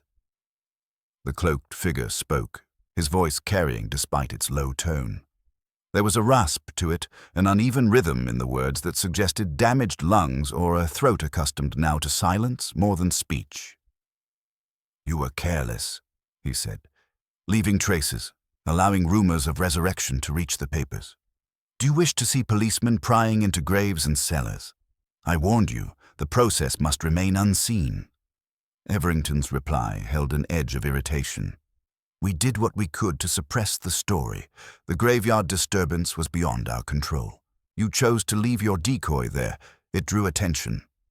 The cloaked man laughed softly, a sound that curdled my blood. It was not the ghastly, muffled mirth we had heard beneath the earth, but it bore an echo of that same unnatural amusement. "The decoy served its purpose," he said. "It freed me from legal existence. The world believes me dead. That is what matters." Holmes's hand tightened on my sleeve. "Forsyth," he breathed. Hargreaves shifted in his seat. His voice, when it came, wavered.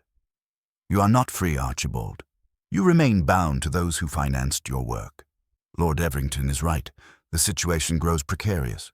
Holmes has seen too much." At the mention of his name, Holmes stilled completely, his body as taut as a drawn bow. Forsyth's shoulders stiffened beneath the cloak. "Holmes," he said slowly, tasting the name as though it were a bitter medicine. "Yes, I heard he attended my funeral." Did he enjoy the performance? Everington's impatience broke through. This is no time for jest, Forsyth. The machinery beneath your house cannot remain. The inspector from Scotland Yard already suspects irregularities in your affairs. We must relocate the apparatus, perhaps to the theatre's cellar permanently. And you would control it, Forsyth said sharply. Use it upon others who do not consent. Transform my work into a mechanism for escaping justice. That was never my aim. You forfeited the right to dictate its use when you died, Everington replied. We preserved you. You owe us. A silence fell so heavy that even the dust seemed to pause in its descent. Forsyth rose then, turning just enough for the shallow lantern light to catch his face.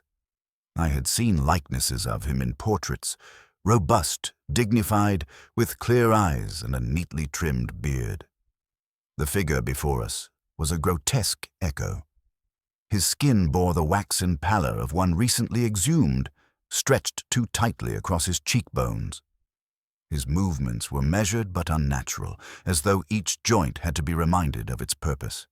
Yet the eyes, sunken though they were, burned with fierce, feverish life. I owe you, he repeated, voice scaling upward. You tampered with my experiment. I sought to transcend the fear of death, not to become your puppet. You dragged me from that threshold half-formed, bound me to this half-existence. I feel every heartbeat like a hammer blow. Sleep eludes me. Taste, warmth, even pain. I know them all in fragments, as a man drowning glimpses the sky between waves. And you dare speak of what I owe? Hargreaves shrank back, his bandaged head bowing. Everington held his ground, though his fingers tightened visibly upon the arm of his chair. You had no right, Forsyth continued, his voice quivering with rage. No right to decide when I should be summoned from that state, no right to alter the solution, to increase the voltage. You interfered. Whatever monstrosity I've become is not my design alone. Holmes breathed so softly that only I caught it. There is our fulcrum. He stepped out from behind the scenery. The effect upon the assembly was immediate. Hargreaves cried out. Everington sprang to his feet, hand darting toward his coat. Forsyth whirled with surprising speed, cloak swirling, eyes blazing. Gentlemen, Holmes said, voice calm yet carrying easily in the hollow space. Pray do not interrupt. Resurrection is a delicate topic. One must handle it with care. A pistol appeared in Everington's hand. Holmes stopped, unarmed, standing at the lip of the stage. For a heartbeat, the tableau held. The detective in his dark coat, the lord with his pistol, the half-dead man between them like some grim arbiter. Shoot me, if you please, Holmes said softly. But consider, the moment you do, the machinery below and in Limehouse will be dismantled by those I have already alerted. Scotland Yard may be slow to understand, but it is swift to seize. I have left instructions. Kill me, and your precious avenue of escape vanishes. Everington hesitated. The pistol did not lower, but neither did it fire. Forsyth's gaze flicked between them, wild light burning behind exhaustion. You brought him here, he demanded of Everington. I did not, the lord snapped. He slithers into every shadow, like truth. Holmes inclined his head. Truth is less subtle than you credit, my lord. It has a way of knocking loudly when ignored. Mr. Forsyth, Archibald, whatever else has transpired, this is still your life, your work. They mean to use your process to evade punishment for crimes as yet unseen. Is that the legacy you wish to claim? Forsyth's hands shook. You think I care for legacy? He said bitterly. I cared to live. And you do, Holmes replied. But in what state? You have described your existence better than I could. You stand at a crossroads only you can decide. Either you aid them or you stand against them. I offer you a third path. Everington laughed harshly. Listen to him, Forsyth. Once Holmes ensnares you in his web of logic, there is no escape. Perhaps, Holmes agreed, but your method offers only another kind of prison, a state between life and death, controlled not by conscience, but by convenience. Forsyth, they will discard you the moment your usefulness wanes. They meddled with your apparatus once. They will do so again. Your only leverage lies in confessing the truth before they can bury it with you. The theater seemed to draw tighter around us. Dust-laden air pressed at my lungs. Hargreaves' lips moved in silent prayer. At last Forsyth spoke, voice low. "And your third path?" Holmes's answer came without triumph, only grave resolve. "You help us destroy the machine, all of them. You give your memory to Watson's pen and to the courts, if need be. You end your work by ending its means of replication. In exchange, I will do what I can to ensure you are treated not as a monster, but as a man who erred in pursuit of something beyond his grasp." "And my life?" Forsyth asked. "What becomes of that?" Holmes's eyes softened in a way I had seldom seen. "That choice has never belonged to science, Forsyth. Only to the one who lives it, or refuses to." For a heartbeat, the theater was as silent as a tomb. Then, somewhere in the rafters, a loose board creaked. Everington's hand tightened again upon the pistol. "What say you?" Holmes asked quietly. Forsyth swayed slightly. His gaze drifted toward the dark ceiling as though listening for some echo only he could hear. Then, slowly, he raised his head. "I say," he murmured, "that there is no jest in a man laughing at his own funeral. Only madness, and I have had enough of madness." He turned, not toward Everington, nor toward Holmes, but toward the shadowed stair that led down to the cellar. "Very well," he said. "Let us consign my miracle to the grave it deserves." Everington cried out and surged forward, pistol lifting, but in that instant the theater lights seemed to explode into chaos. Shouts, footsteps, the crash of a side door thrown open. Lestrade's voice rang through the darkness. "In the name of the law, drop that weapon!" What followed was a confusion of movement and noise I can only recount in fragments. Everington's pistol discharging toward the stage, splinters flying, Hargreaves collapsing to the floor, Forsyth stumbling toward the stair, Holmes leaping from the stage into the stalls as the whole dilapidated structure seemed to tremble under the sudden weight of revelation. And amid it all, faint yet unmistakable, a sound rose beneath the tumult. A laugh, not triumphant, not derisive, but strangely relieved. It took me a moment to realize it came from Forsyth himself as he vanished into the shadows below. The events that followed descended into that peculiar kind of chaos which, even as it unfolds, the mind struggles to comprehend in order. It is only later, in the quiet of a lamp-lit room with pen in hand, that one can attempt to arrange them into a narrative thread rather than a tangle of impressions.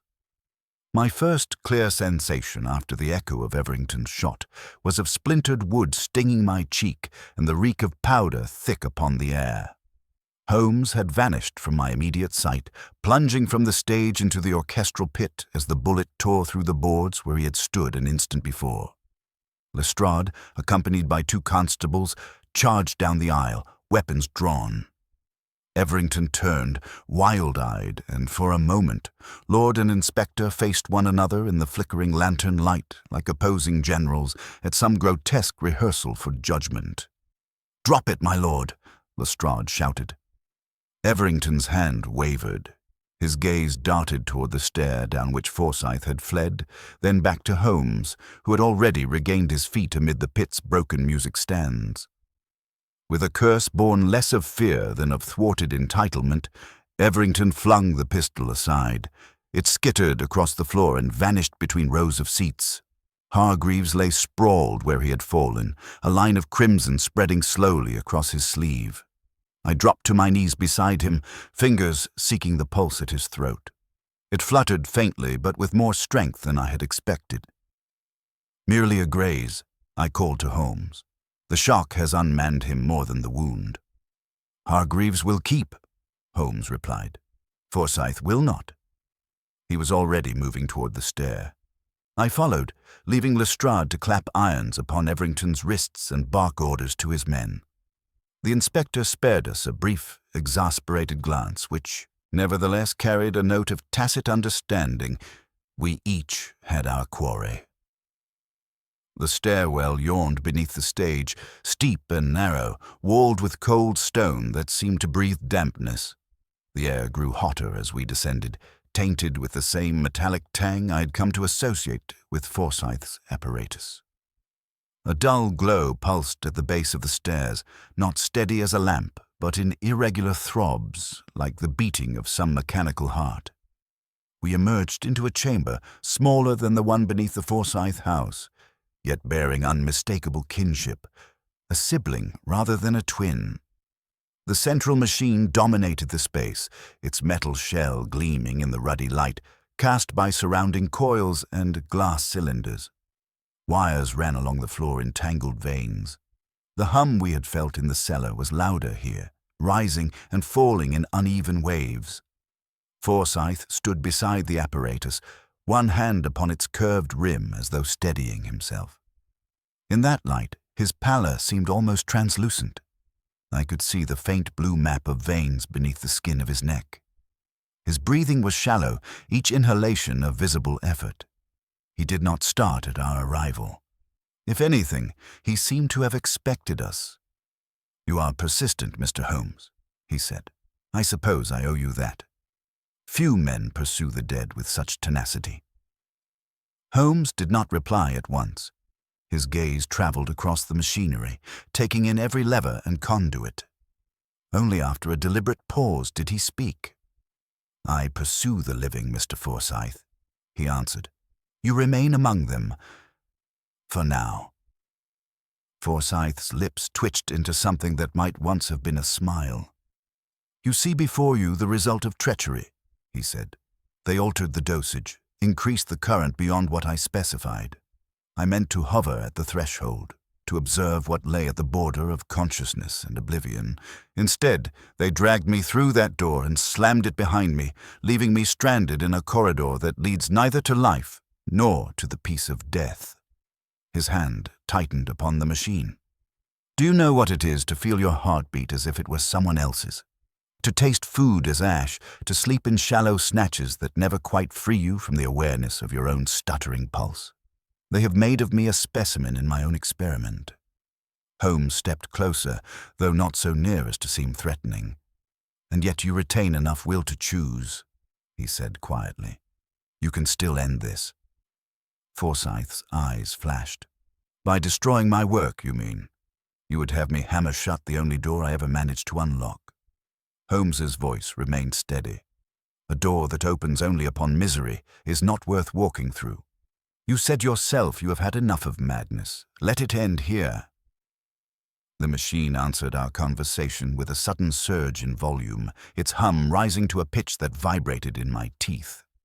One of the glass cylinders flickered, discharging a bolt of pale light that arced from wire to wire before grounding in the metal shell. Forsyth flinched, though whether from pain or reflex I could not tell. "They will come after you, you know," he muttered. "Even if you drag Everington and his associates to the dock, others at Corinthian House will take up the design.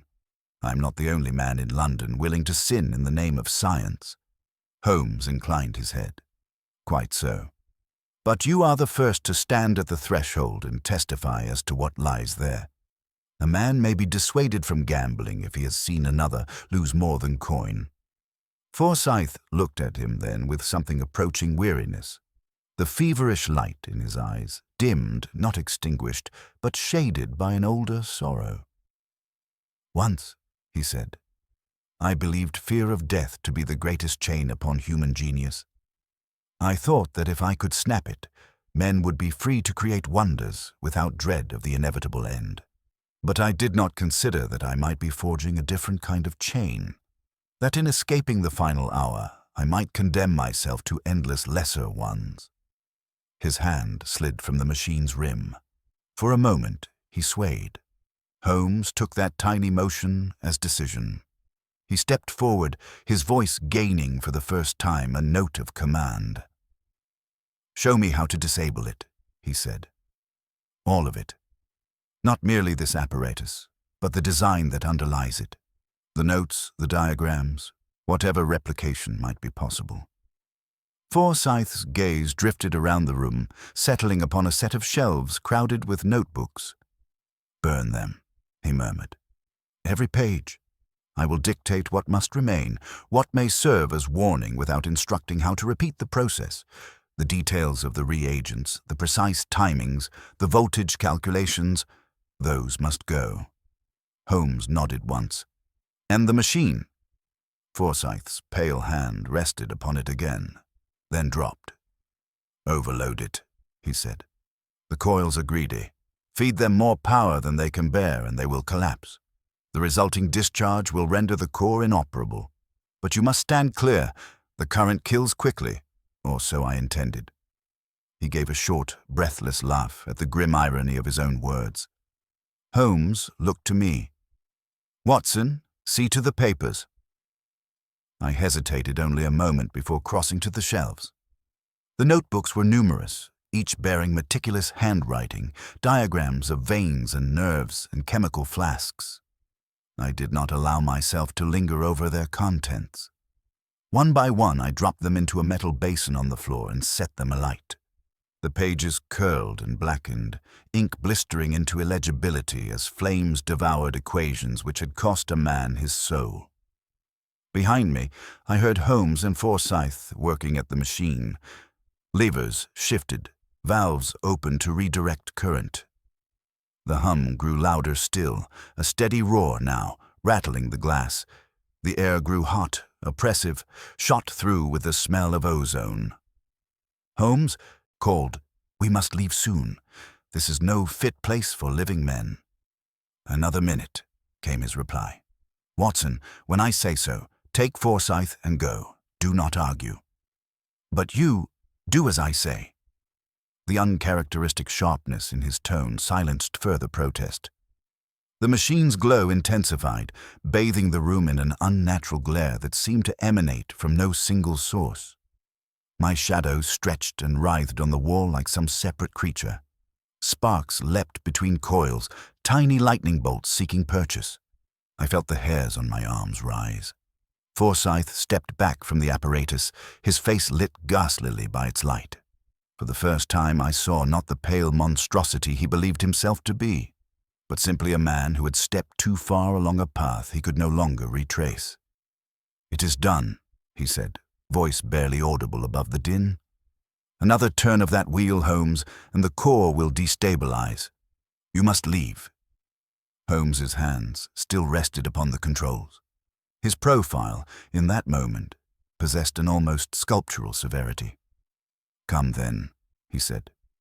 "We all go." Forsyth shook his head. "You are a fool if you believe I will flee. This machine is my sin. I shall not hand the burden of its destruction to another." Holmes opened his mouth to argue, then seemed to think better of it. He stepped away from the controls and seized my arm. "Watson." I understood. Between them passed one of those silent exchanges of respect that sometimes occurs between men at the end of a trial, even when they stand on opposite sides of morality. "Goodbye, Mr. Forsyth," Holmes said. Forsyth gave the smallest of bows, then turned back to the machine. His hand gripped the final lever. Holmes dragged me toward the stair, half leading, half pulling. The last image I retain of that subterranean chamber is of Forsyth, standing amid the glow, cloak stirring in the electric wind, his hand poised upon the fate of his own creation. We had just reached the first bend of the stair when a blinding flash seared the darkness behind us. A deafening crack followed, like thunder unleashed in a coffin. The stone beneath our feet shuddered. I was flung forward, striking the wall hard enough to see stars explode behind my eyes. Dust roared past us in a choking wave. Holmes hauled me upright. "Move," he shouted, "before the ceiling follows." We stumbled upward, half blind, battered by falling grit and splinters of plaster.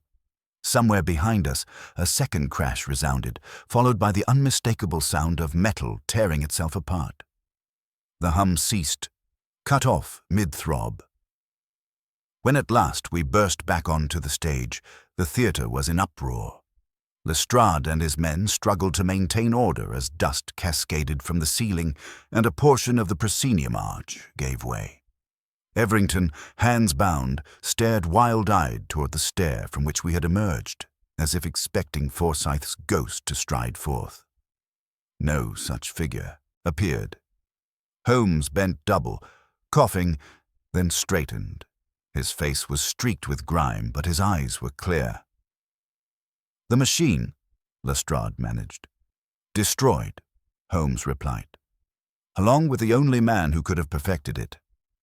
In the days that followed, the case resolved itself according to the slower, more ponderous machinery of law.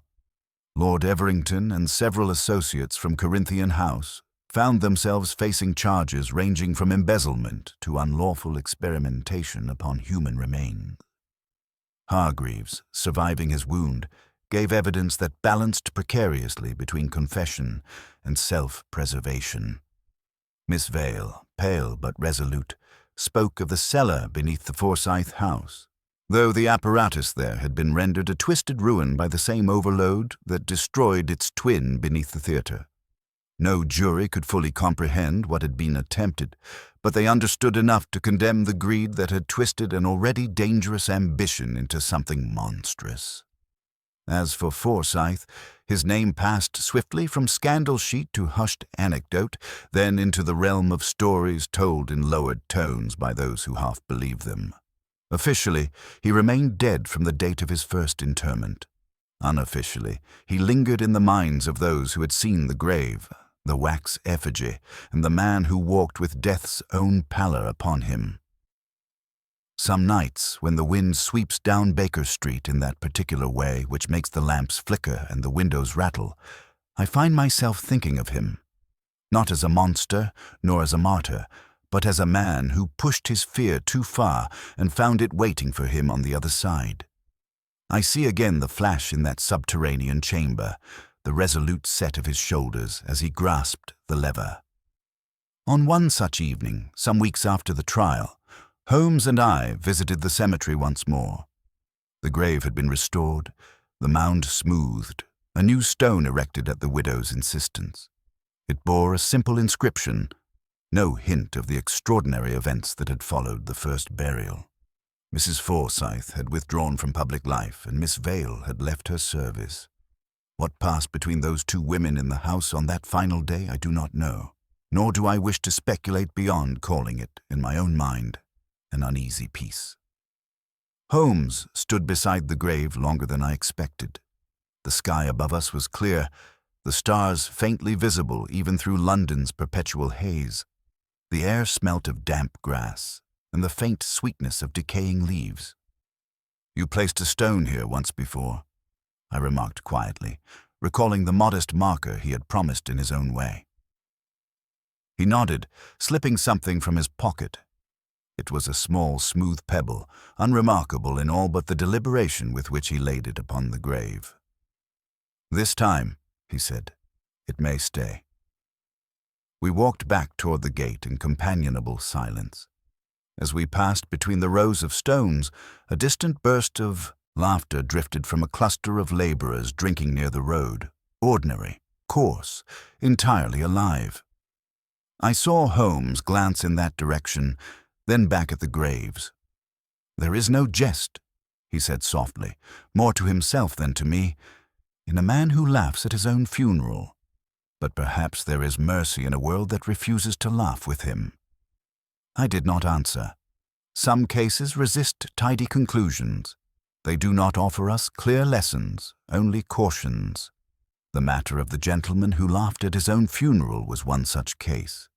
It left behind no villain wholly damned, no hero wholly unscarred, and no invention wholly buried. But the machines were broken, the notes burnt, and whatever half-life Forsyth endured was ended by his own hand. In a city that daily stacked its dead beneath the weight of its living, that felt, to me, as close to justice as a mortal court could hope to come. Holmes lit his pipe as we turned onto the road, the match's brief flare reflected in his keen grey eyes. "Come, Watson," he said. "There is work yet to be done in this world, and for the present it remains the world of the living. We walked on, leaving behind the quiet stones and the man who had tried and failed to bargain with the silence beneath them.